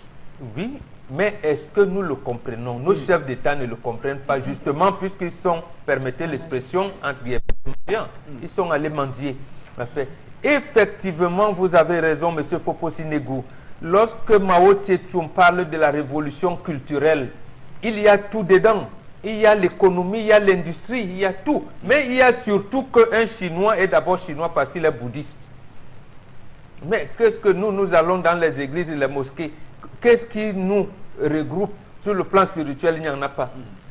Autre chose. Il n'y a pas de temple spirituel africain qui soit vulgarisé et qui soit connu de tous. Non. Si je me mets maintenant à commencer à vous former dans la tradition africaine, quitter le sorcier, là, il va vous faire la magie, la sorcellerie, le charlatanisme, le maraboutisme qui vous apprend. Tout simplement parce que je vous apprends. Alors que la Chine, on voit les Chinois habillés en costume cravate, mais ils ont su épouser l'apport occidental sans toutefois se renier culturellement. Absolument. Comment ils ont fait? Ils se sont fermés. D'accord. Ils se sont fermés et ils sont allés espionner l'Europe. Quand l'Europe également les a espionnés, la place Tiananmen, ils les ont bâillonnés. Oui. Ils les ont dit, vous ne passez pas la marche de vie. Et vous maintenant, vous commencez à parler des droits de l'homme et tout. Et au même moment, quand vous avez dit, la Chine peut maintenant endetter les États-Unis si elle veut, avec les bons de trésor qu'elle détient. Voilà. Il suffit de les faire prévaloir les États-Unis vont tomber en faillite. Tout à fait. Donc la Chine tient le monde, contrairement à ce que d'autres pensent. Là, vous dit, oui, les États-Unis restent la première puissance du monde. C'est faux. C'est faux depuis 2003. Ce n'est qu'une vue de l'esprit. Voilà, parce que la Chine qui a adhéré à l'Organisation mondiale du commerce en 2002, au sommet de Doha au Qatar, a dominé le monde. Or, elle avait refusé d'adhérer au General Agreement on Tariff and Trade, le GATT qui remplaçait l'OMC. Donc, nous sommes là, profitons de ça. D'abord, le palais des congrès de Yaoundé. Voilà la seule maison de spectacle que nous avons. C'est encore la Chine qui est venue construire le palais des sports. Oui. Bon, et qu'avons-nous bénéficié de la coopération française, anglaise, allemande et tout ça? Parce que la Chine s'est clairement fixée sur le transfert des technologies Absolument. pour se développer. Et la Chine est même prête à faire les rails. Maintenant, est-ce que le Cameroun va accepter D'accord. enlever ça aux Français pour confier aux Chinois? Alors, il semble qu'il y ait une approche qui a été privilégiée depuis au Cameroun, qui est l'approche clé en main et qui ne favorise pas justement ce transfert-là des technologies. Absolument, qui ne favorise pas. Oui. Nous avons confié le nickel et le cobalt aux Américains, à Lomier. Je n'entends pas parler de transfert de technologie. Nous avons confié notre diamant, le mobilon, aux Sud-Coréens. Je n'entends pas parler. Or, nous, de transfert de technologie. Or, nous avons des écoles nationales polytechniques au Cameroun. Nos ingénieurs polytechniques vont travailler où? Ils vont faire des recherches où? D'accord. Alors, Charles Abel, votre appréciation de cette coopération sino-africaine et sino-camerounaise? Monsieur Eric Fopoussi, un proverbe chez nous dit que quand vous allez dans un village étranger au vôtre, commencez par vous renseigner chez les proches voisins de comment est-ce qu'ils fonctionnent. Est-ce que là-bas on marche avec un pied? Est-ce que dans ce village on regarde avec un œil? Essayez de vous renseigner. Monsieur Eric Fopoussi, j'ai l'impression que au sujet de la Chine, on a juste dit aux Africains, il y a l'argent là-bas, allez puiser pour vous. Voilà comment, je dis, les Camerounais, on est parti en Chine. Comme si on a dit à l'argent là-bas, allez prendre. La France ne veut plus vous donner, non. Allez là-bas, on va vous donner l'argent. Monsieur Eric Fopoussi, en l'espace de 10 mois pratiquement, le Cameroun a enregistré un score de 3 000 milliards en termes de dette. C'est costaud, monsieur Eric Fopoussi. Avec quoi allons-nous rembourser? 70% détenus par la Chine, et le président Paul Biya a demandé lors du sommet Afrique de Chine-Cameroun du 31 août dernier que le président chinois puisse alléger partiellement la dette. Penda Ekoka qui nous a fait comprendre que vraiment c'était l'humiliation même pour le chef de l'État. Si vous n'avez pas parcouru ce petit pamphlet qu'il a fait, oui. il a taxé cela d'une humiliation. Mais c'est qu'il faut aussi, c'est grave. Mais je suis content et je salue le peuple du Swaziland parce que c'est le seul pays qui n'a pas assisté à ce sommet. À ce sommet où c'est France, Chine-Afrique, ils ont trouvé cela inutile. Le président Swaziland a trouvé inutile d'y aller. Monsieur le aussi, la Chine, pour pouvoir parler, s'est inspirée de sa culture, de sa culture. Regardez comment la Chine, l'Asie a envahi le monde. Commençons sur le plan culturel, basique. Les films, la cinématographie. Bruce Lee. Le Kung Fu. Le Kung Fu. Jackie Chan. Shaolin. Jet Li. Les temples Shaolin. Temples Shaolin. Maître Wang. Maître ceci. Vous marchez même au quartier, vous trouvez des pères qui font karaté, judo. Judo. Ils ont pris le temps pour investir le monde. Le cinéma a gagné les cœurs de tout le monde entier, monsieur le Fopoussi. Oui. Et beaucoup de nos hommes d'État se prévalent souvent de maîtriser, d'être ceinture noire en karaté, ceinture noire en jiu-jitsu. Regardez comment les gars sont entrés. Oui. Après cela, les gars ont préparé la deuxième chose, la médecine. Ils ont pénétré le monde entier, ils ont commencé par les Roms. Ils ont stratifié la pénétration du monde. Ils observaient le monde en disant, le monde a maintenant besoin de médecins. Envoyons la médecine. Mais Charles Amel, je ne vous coupe pas, mais justement, puisque la Chine est membre permanent du Conseil de sécurité des Nations Unies, donc elle siège à l'OMC, à la Banque mondiale, au FMI, dans tout ça, au CNUCED et tout. Donc, ils voient. Et puis aussi. Mais si je ne fais pas le commerce avec vous, je reste d'abord, j'attends. L'objectif du Cameroun, c'est de dire on n'a pas de route, envoyez-nous l'argent. La Chine dit que, ok, comme on les connaît, si on dit qu'on va faire la rue, ils vont se fâcher. Non, nous cherchons, nous avons nos intérêts, envoyons. Donc, donc la révolution est d'abord culturelle. Parce que Culturelle, les gens le disent. Absolument. Qu'est-ce que l'Afrique apporte au reste du monde, au final? En ce moment, rien. Quelque chose, Rien. oui. En ce moment, rien. L'hybride. Monsieur Rifopoussi, le chef de l'État a donné 100 000 hectares aux Chinois. Ils ont fait la tomate, ils ont fait le riz, ils ont fait les fruits, ils ont fait les poivrons. Monsieur Rifopoussi, en plus de cela, ils ont introduit les jeux. Ils sont rentrés dans l'industrie extractive. Qu'est-ce que nous faisions? On appréciait. Oh, les Chinois sont arrivés. Bravo, ils nous ont fait la route des Niala. Qui plus de 7 ans après, c'est encore quand on est en train d'enrager. Bravo, les Chinois, les champs. Bravo. Mais est-ce qu'on a goûté une seule tomate de Batouri? Vous avez vu une seule tomate de Batouri? Comment voir les tomates de Manja qui viennent du Dé, qui sont cultivées dans cette zone, ou qui viennent de Pepnoun, dans la zone de Pepnoun? Est-ce qu'on a seulement vu une seule? Rien. La prostitution, monsieur Rifopoussi, allez dans la nuit. Vous allez voir ici, là, le petit Chinatown. Il faut le dire, monsieur Rifopoussi. Qu'est-ce que nous avons fait? Il y a tout un hôtel dédié. Lorsque vous arrivez, vous payez pour entrer. Monsieur Rifopoussi, voilà l'État. Les jeux. 100 francs. Désormais, ils ont introduit un nouvel jeu, 50 francs. Ces pièces vont où? On vous dit que 3 000 milliards disparaissent. 3 milliards, autant pour moi, disparaissent. En termes de pièces. On se plaint. Mais quel ministre aura le courage d'interpeller l'ambassadeur ou d'interpeller ou de signaler au chef de l'État que ça ne va pas? Monsieur Rifopoussi, je crois que même j'aurais préféré rester avec la France que d'aller dans la Chine parce que les Chinois, c'est des broyeurs. On ne s'en rend peut-être pas compte, mais je vous assure, la Chine va broyer et peut-être aller plus que là où l'Europe s'est arrêtée. Mais la Chine va d'abord broyer l'Europe.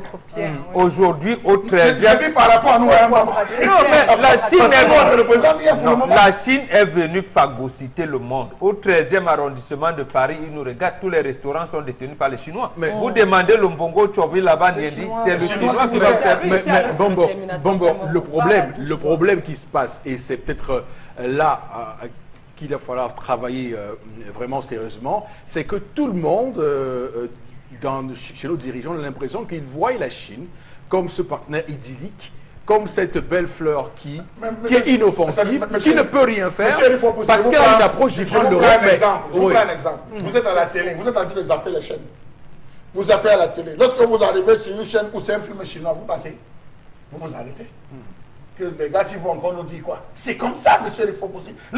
Les Chinois ont gagné l'esprit. Regardez les vêtements qui viennent de la Chine, monsieur Rifopoussi. Vous passez à côté du box, là, de la clim, ça prend feu. Vous vous placez devant la braiseuse de poisson. Pour un peu que le feu, vous avez une petite vapeur. La bille se froisse, c'est du nylon, c'est du plastique. Oui, mais sauf que le chef de l'État a commandé ses effigies de campagne et tout. Donc, et c'est pourquoi on disait, doit-on craindre la Chine? Je pense qu'il est clair qu'on doit y aller avec des réserves, on doit y aller en imposant nos conditions et en faisant en sorte d'être vraiment gagnant. Oui, tendance. Tout le monde se plaint des Chinois. Moi, je les aime bien, Eric. J'aime moi bien les Chinois. Je n'ai rien contre vous. Mais à la douche, les grossistes se plaignent. Quelqu'un dit que les Chinois vendent en gros, eux-mêmes ils vendent encore en détail. Donc ils viennent te vendre en gros, toi qui prends pour aller vendre en détail, eux-mêmes ils sont encore dans le détail. Donc ça fait que les gars ne profitent pas. Les mêmes Chinois braisent le maïs pour. Les mêmes Chinois vendent le téléphone. On dit que parfois, on dit même qu'il y a certains Chinois là qui se baladent avec le téléphone, qui vendent alors que c'est le faux téléphone. Donc on a. C'est dans toute la zone d'équipement, dans l'axe équipement. Entrée Mbopi. Et c'est là où il se balade, oui, c'est sur cet axe-là. Il se balade avec le téléphone. D'accord. Et toujours les mêmes Chinois. Papa, je vous aime, je ne refuse pas. Remettez-nous les pièces.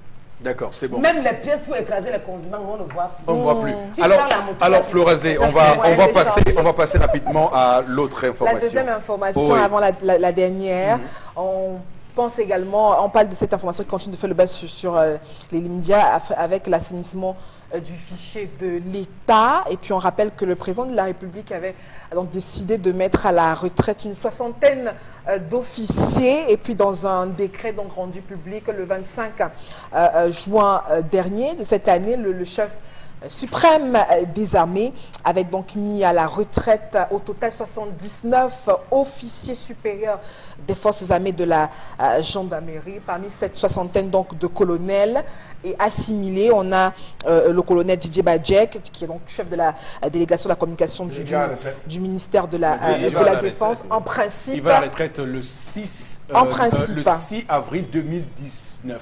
Voilà. Vous pouvez imaginer les réactions sur la toile. Et puis la question qui demeure, c'est que fait un colonel à la retraite, Mbongo Brian? C'est une grande question, hein, et c'est une très très belle question, Florazé, parce que c'est une très belle question, la question de la reconversion, parce que ce sont des intelligences qu'on pourrait exploiter. Mais il faut dire qu'ils vont d'abord se mettre pendant 3 ans à la réserve de la mobilisation nationale, 3 ans, et c'est au bout de 3 ans qu'ils vont aller définitivement à la retraite. Mais ils peuvent toujours, à partir de, pour le cas du colonel Badjek, à partir du, plus c'est un très grand pilote, il faut le dire.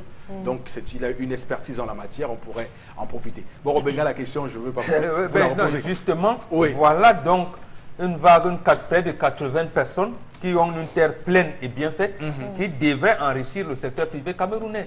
C'est-à-dire, voilà les gens. Lui, il est de l'armée de l'air. Il a des camarades qui sont au génie militaire, qui sont dans d'autres services militaires et tout, qui auraient pu, ou alors qui vont s'investir dans le privé désormais. La première chose qu'on fait dans des pays sérieux, Israël et la France, les États-Unis nous montrent des exemples. L'ambassadeur de France au Cameroun actuellement, c'est un ancien colonel. Vous avez entendu parler de Michel Roussan, ministre de la coopération en France, c'est un ancien colonel. Donc, le chef de l'État peut nommer, ou alors doit nommer certains des ambassadeurs, notamment aux Nations Unies et aux États-Unis. En France, d'abord, tous les pays de la sous-région CEMAC doivent avoir des ambassadeurs de colonels. En tout cas, ceux qui vous écoutent à l'Éric doivent s'irriter. Non, ils doivent encore être, justement, ils doivent être là. Dans ces représentations diplomatiques, ils n'ont pas pour eux d'être ambassadeurs. Ils sont diplomates, ça va. Et il faut le leur dire. Maintenant, oui, non, ils le savent. Non, ils le savent, mais ils ne veulent pas faire ça. Voilà. Le terme stratégie, quand vous parlez de stratégie, c'est un terme militaire. Et qui mieux que le colonel le maîtrise, parce que le colonel, c'est le grade, j'allais dire, c'est le summum. Général, c'est une nomination politique. Donc, c'est eux qui devraient, parce qu'ils devraient favoriser qu'ils créent des entreprises dans des travaux publics, dans des bâtiments, dans des recherches stratégiques, des cabinets, ainsi de suite. La sécurité privée aussi. Voilà. Non, même pas. Pourquoi? Non, non. La sécurité privée, peut-être, mais pas encore. Parce que là, ça va les ramener aux ninjas et aux cobras. Donc, il faut les utiliser là. Ils ne sont plus dans l'armée. Il faut les utiliser pour créer la richesse. Et former les Camerounais dans le patriotisme. C'est-à-dire que, imaginez c'est l'instant que les colonels créent des entreprises de travaux publics, en gros que ce soit, ou bien des 3 ou 4 architectes viennent commencer à construire. Il y en a même qui sont des sapeurs-pompiers. Est-ce que nous connaissons nos immeubles qui s'écroulent? Donc voilà, c'est eux qui vont donc aider les Camerounais en disant non, c'est pas comme ça qu'on construit des immeubles. Nous avons le palais de verre qui a pris feu. Nous avons des colonels qui ont ça. Ce que vous dites, vraiment, c'est beau, mais ce qui devrait être, mais combien, est-ce qu'ils ont passé leur vie à faire ça pour se retrouver à le faire? De nombreux l'avont fini par l'AVC. Beaucoup là. Mais parce qu'on ne va pas les utiliser. Je ne les souhaite pas. Parce qu'on ne va pas les utiliser. Il y a un bel exemple. Général Semengue qui est le président. Oui, je ne le souhaite pas. Mais combien d'eux avaient préparé la retraite? On sait comment ça. Non, mais attendez, j'avais des exemples. Moi j'en connais. Je sors d'une zone où la majeure partie des voisins étaient des colonels. Des colonels, ils ont maintenu. Qui, lorsqu'ils ont appris, ils ont été notifiés de ceci qu'ils devaient aller à la retraite. Beaucoup ont fait des crises. Non, on doit se comprendre. Pourquoi il faut laisser? Moi, je vous réponds, premièrement, moi j'apprécie le chef de l'État, je le fais rarement. Parce que cette fois-ci, il a respecté les textes de la République. Ils vont à la retraite à l'âge normal. Quelquefois, ils allaient à 62, 63 ans. Ils les maintenaient là. Je ne dis pas non, je suis d'accord. Vous allez d'abord à la retraite. Si l'État a besoin de vous, il peut vous faire appel pendant une période de 3 ans. C'est-à-dire vous allez à la retraite à 58 ans. Vous avez encore jusqu'à 61 ans.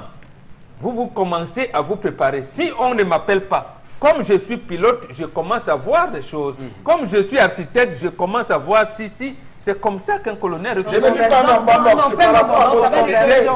Donc, ça veut dire que... l'idée que vous avez mise, que je dis attention, ce n'est pas toujours sûr. Pour la reconversion, on compte combien on réussit. Parce qu'on les avait... Bon, merci et Charles. En 30 secondes.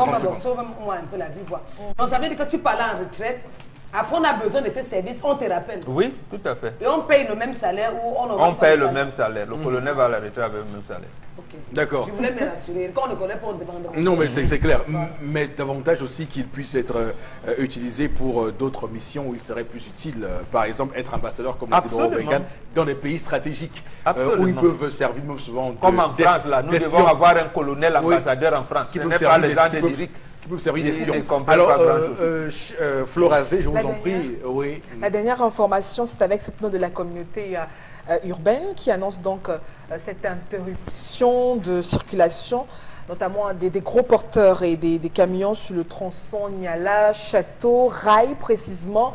On rappelle que c'est en raison des travaux qui sont en cours sur cet axe qui a été notifié. Les chauffeurs de ces engins qui sont donc invités à passer plutôt vers la pénétrante Est, Yassa, Marché des Fleurs et autres.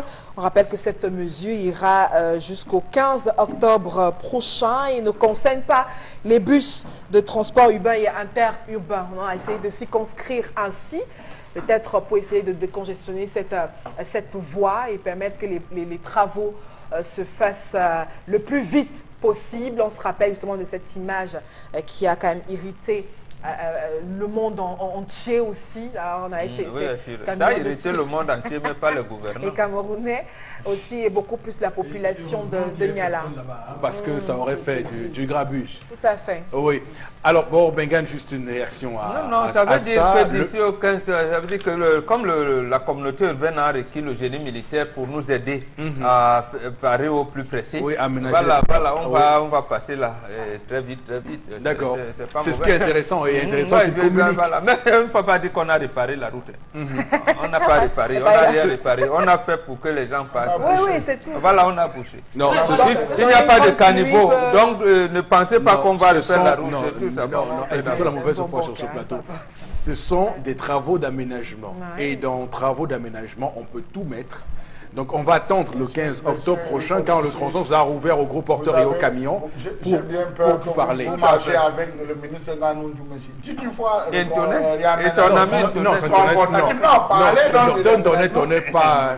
Nganou Djoumessi n'a rien à voir là sur cette tronçon. Je dis donc que j'ai bien peur que vous marchiez avec le ministre Nganou Djoumessi. Oui. Parce que vous voulez nous dire que les vêtements confortatifs, on voit le bouchage de tout, vous dites revêtement confortatif. Mais c'est un terme technique, que voulez-vous?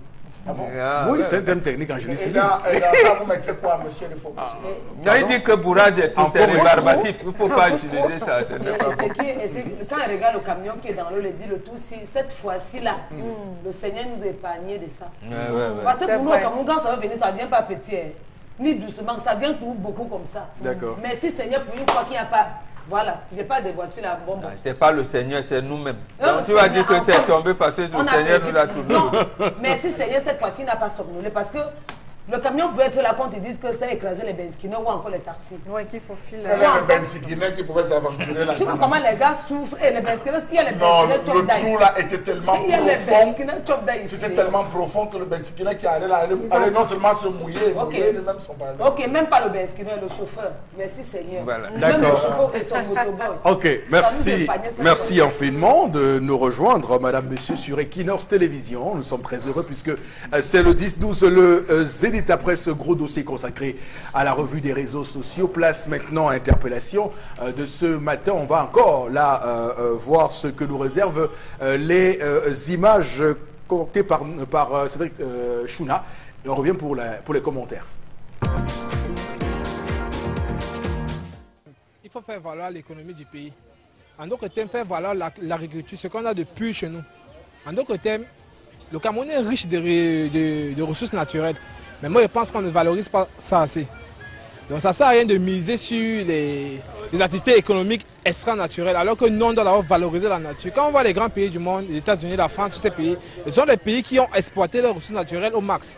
Alors qu'est-ce que moi je propose? Je propose qu'on trouve des zones où on va instaurer des sites industriels. Je pense au sud, je pense à l'est. Des régions où c'est encore purement naturel. Le rural est encore bien profond. Pourquoi ne pas densifier les zones là en agriculture, les plantations de cacao? Je ne parle plus de champs, ici il n'y a pas de plantation. Les plantations c'est en hectares. Imaginez un peu qu'on a 100 hectares de cacao par exemple. Automatiquement le chocolat pourra être importé et exporté. Donc on aura une grande productivité. Et une grande productivité, c'est la quantité de biens et services que tu produis en une heure de travail. Oui. On a 100 hectares de cacao, on a 100 hectares de plantains, on a 100 hectares de bananes, on a 100 hectares de canne à sucre. Mais automatiquement, il y aura la productivité. Et la productivité, c'est la production. En ce moment, les Camerounais pourront consommer pour eux. On n'aura plus faim. On va plus voir les villages où les gens qui meurent de famine. Le Cameroun ne mérite pas ça. Alors, je pense que les autorités ne pensent pas à ça en fait. Moi, il fait un tour à l'est, à Batouri, c'est le rural. Pourquoi ne pas valoriser Batouri? Batouri, c'est que la brousse. On peut utiliser la brousse à de bonnes fins. Pourquoi couper les billes de bois vango blanc? Ils vont utiliser les blancs. C'est vrai, on n'a pas la science. Mais avec l'aide de la coopération des APE et tout, on peut, à travers les blancs, utiliser ce qu'on a. Donc, c'est ce que je pense. Dire qu'il faut changer les ministres et tout. Bon, c'est aussi vrai. Là, ça passe par la bonne gouvernance. Mais tout le monde, l'expérience montre que depuis 35 ans, tous les ministres sont passés, n'ont rien fait. Alors, je pense peut-être que le président, je ne parle pas du sortant ou du gagnant, mais le président qui est là, doit comprendre que pour être industrialisé, pour être moderne comme les gens le pensent, il faut valoriser la nature, il faut valoriser l'agriculture. Et maintenant, qui dit bonne agriculture dit tourisme, qui dit bon tourisme dit industrialisation, qui dit industrialisation dit modernisation, qui dit modernisation dit mondialisation. Et en ce moment, on pourrait être fier d'être le pays phare de l'Afrique centrale en fait.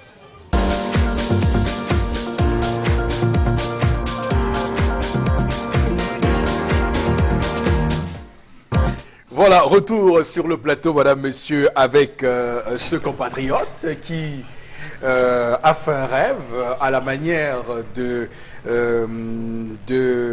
l'américain I Have a Dream, donc de Martin Luther King. D'abord au Bengale, est-ce que, bon, c'est vrai que la faisabilité est un tout petit peu relative, mais c'est quand même bon de pouvoir rêver pour un pays comme le Cameroun qui doit s'industrialiser, qui doit se développer. Absolument. Mais comme la politique, c'est la praxis, il y a des choses qu'il faut connaître. Je pense que nous devons dire à tout le monde qu'il est interdit aux pays africains de subventionner l'agriculture. C'est-à-dire, si vous, M. Foposinegou, vous êtes milliardaire, vous pouvez faire des hectares de champs que vous voulez. Mais l'État ne doit pas intervenir. L'American Agricultural Act. C'est-à-dire que les Américains ont voté une loi chez eux. Ils ont imposé à tout le monde. L'Union européenne aussi a voté, ils ont dit les pays ACP et africains ne doivent pas subventionner leur agriculture. C'est pour ça que l'ONCPB a fermé les portes. Et donc nous sommes tenus de le respecter. Oui, mais attendez. Mais on peut le casser. Voilà, il faut donc avoir un partenaire, comme vous disiez tout à l'heure, comme la Chine, qui peut vous accompagner à cela. Comment vous ne pouvez pas aller concurrencer l'Union européenne ou les États-Unis? Eux, ils subventionnent leurs agriculteurs alors que vous ne le faites pas. Et le chef de l'État vous dit, oui, la terre ne trompe pas. Et tout le monde s'y engage. Et c'est pour cette raison que les projets Agropole, qui devaient mobiliser 9,6 milliards de francs, on a dit que 75% devaient venir du secteur privé. Mais malheureusement, personne n'y allait. Donc, un individu qui a les moyens peut se lancer dans l'agriculture. Mais l'État ne peut pas vous aider dans ce sens. C'est la raison pour laquelle un seul individu, parce que très proche de la tour de Mbala, de la tour de Toudi, a réussi à acquérir 500 hectares. Mais il y a le concept d'élitisme, c'est-à-dire que les gens ont pensé dès le 19e siècle qu'il faut écraser les autres. Ça existe, c'est ça le concept d'élitisme. C'est pour ça que je vous dis, méfiez-vous des élites de votre village. D'accord, ok, merci beaucoup. Alors Florazé, on va lire quelques messages avec vous ce matin de nos téléspectateurs qui nous retrouvent et qui ont forcément, envie d'avoir de voix au réagir. chapitre. Tout à fait. Alors, je vais prendre cette réaction. J'attendais que la Chine construise des usines, hein, qu'elle crée des emplois. La Chine envoie ses chômeurs en Afrique. La Chine fabrique et vient vendre en Afrique. De l'ancien Dalib jusqu'au marché central, tous les Camerounais ont été chassés. Les Chinois disent qu'il faut apprendre à quelqu'un, enfin, la pêche à un individu. Et puis, ici, il y a plusieurs boutiques au profit des Chinois. Mettons les Camerounais à ce transfert de technologie. Voilà. Non, ce n'est pas la Chine qui devait venir le faire. C'est nous qui devions imposer à la Chine de le faire. Et nous, on l'a dit à la Chine, faites ce que vous voulez. Donc, faut dire, voilà, il faut dire les choses comme elles sont. La Chine a exigé à la France, nous allons acheter les Airbus, mais vous venez les monter chez nous. La France a marché. C'est nous qui devons dire à la Chine, d'abord le chef de l'État l'a dit, vous venez monter les tracteurs chez nous. Apparemment, c'était prévu à Eboleva. Je ne sais pas si l'usine Chalamel, vous allez me dire, c'est vous qui faites les enquêtes. Si cette usine de tracteurs est arrivée. On a parlé des tramways en 2011. Je vous réponds. Les roues des tracteurs ont disparu pour beaucoup. Les moteurs ont été dépiécés. Donc, le reste a même déjà perdu de sa couleur. Donc, les seules images que vous voyez sur Facebook, c'est les images qui a de 2 à 3 ans. Donc, on attend juste. Donc, s'il faut relancer cette filière, il faudrait qu'on repasse la commande. Quand la Chine est venue faire son commerce, comme on dit, laissez-les. Alors, il y a un testeur qui dit que la Chine est dangereuse pour le Cameroun. Voilà. Une autre réaction, ne fait pas de publicité quand on va demander annulation de dette, on annonce après obtention, c'est plus digne. Dans les relations internationales, il n'y a pas d'amitié, il n'y a que d'intérêt. Absolument. Donc, quand vous dites que la Chine est un pays ami, expliquez-moi en quoi. Voilà. Non, il faut dire la vérité, la Chine est un pays ami. C'est un langage diplomatique.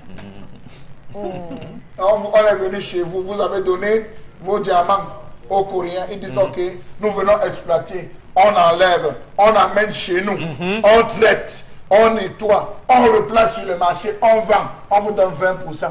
Vous dites bravo. Et c'est même eux qui ont réparti. Hein. Ils ont dit 10% parce qu'on a pris chez vous. Les autres 10% parce que bon, le chef de l'État. Et vous dites bravo. Et c'est eux qui vous disent quelle qualité de diamant il s'agit et combien ça coûte. Vraiment bon. Une autre réaction ce matin, cet homme qui peut décider, parfois l'histoire du jour, hein, cet homme peut décider de mettre de l'ordre dans cette histoire et qu'il fasse justement, qu'il ne fasse plus de promesses à la mère de son enfant. Et puis l'enfant déjà à cet âge peut rester avec son père. Hein, et puis le faire savoir tout simplement à sa femme, voilà, de maison. J'ai fait le terme qu'il faut à son épouse, sa femme de maison. Bon, c'est un terme un peu...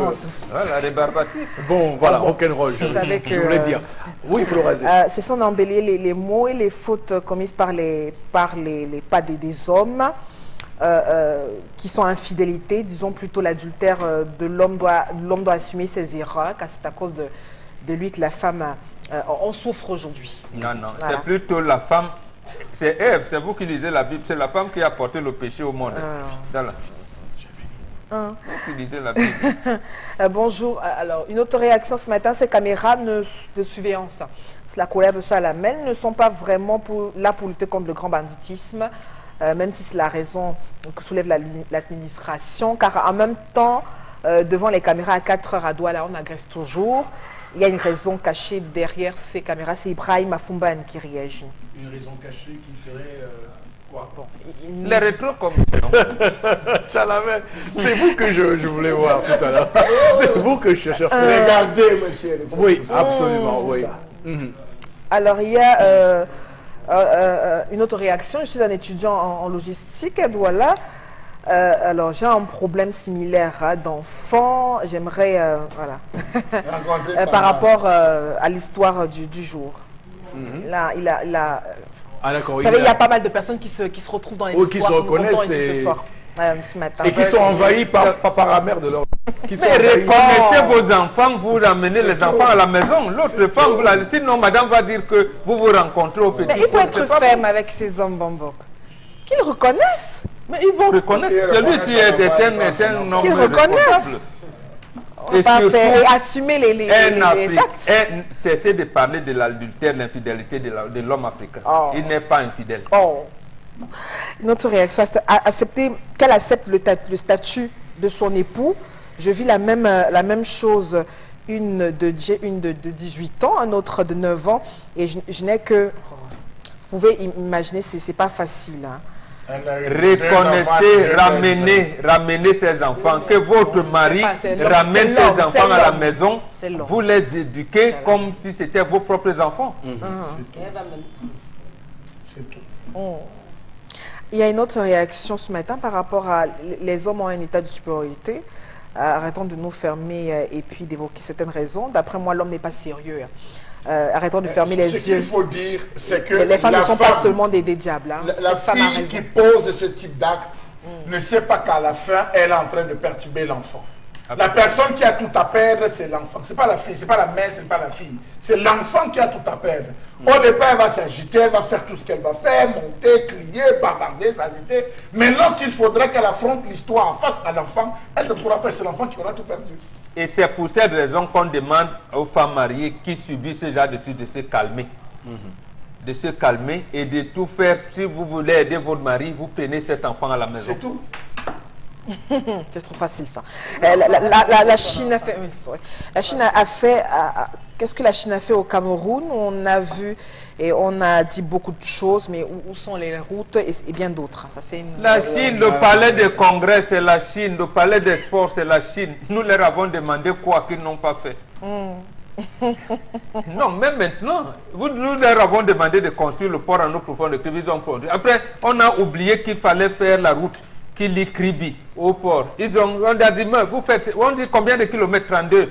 La Chine a mis son argent. Nous ne trouvons pas l'argent pour mettre notre quote-part. Oui, mais c'est autoroute Douala-Yaoundé, la Chine a mis sa part. Nous ne trouvons pas l'argent pour mettre notre part. Mais attendez, alors, c'est intéressant parce que sur l'autoroute Kribi et Déa, qui est importante pour que le port de Kribi puisse contribuer de manière significative à faire rentrer les devises au Cameroun. Cette route-là, précisément, souffre aujourd'hui d'un arrêt de décaissement de la part de la Chine depuis près d'un an. Donc c'est pourquoi le président Paul Biya y est allé demander. Tout à fait. Il y a deux niveaux, je vous compare. Il y a cette route que vous dites, Kribi et Déa, à deux niveaux, c'est-à-dire l'autoroute. Bon, vous avez l'Aslour, on peut aménager, mais plus la voie ferrée. Maintenant, la route qui part du port même de Kribi au centre-ville de Kribi, 32 km environ. La Chine a dit, commençons d'abord par là. C'est parce que ça permet, après avoir mis les portiques et tout, c'est-à-dire de délocaliser des services de gestion des douanes pour traiter les dossiers là-bas au port. Absolument. Et c'est le Cameroun qui bloque, c'est pas la Chine qui refuse. Puisque la Chine a donné sa quote-part. Voilà. Le Cameroun a 15%.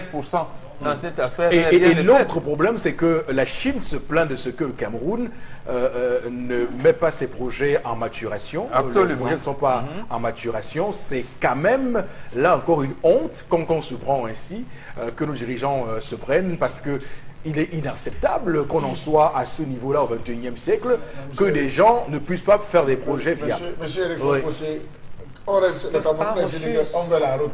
La route part de tel point à tel point. On fait les photos, on fait les levées.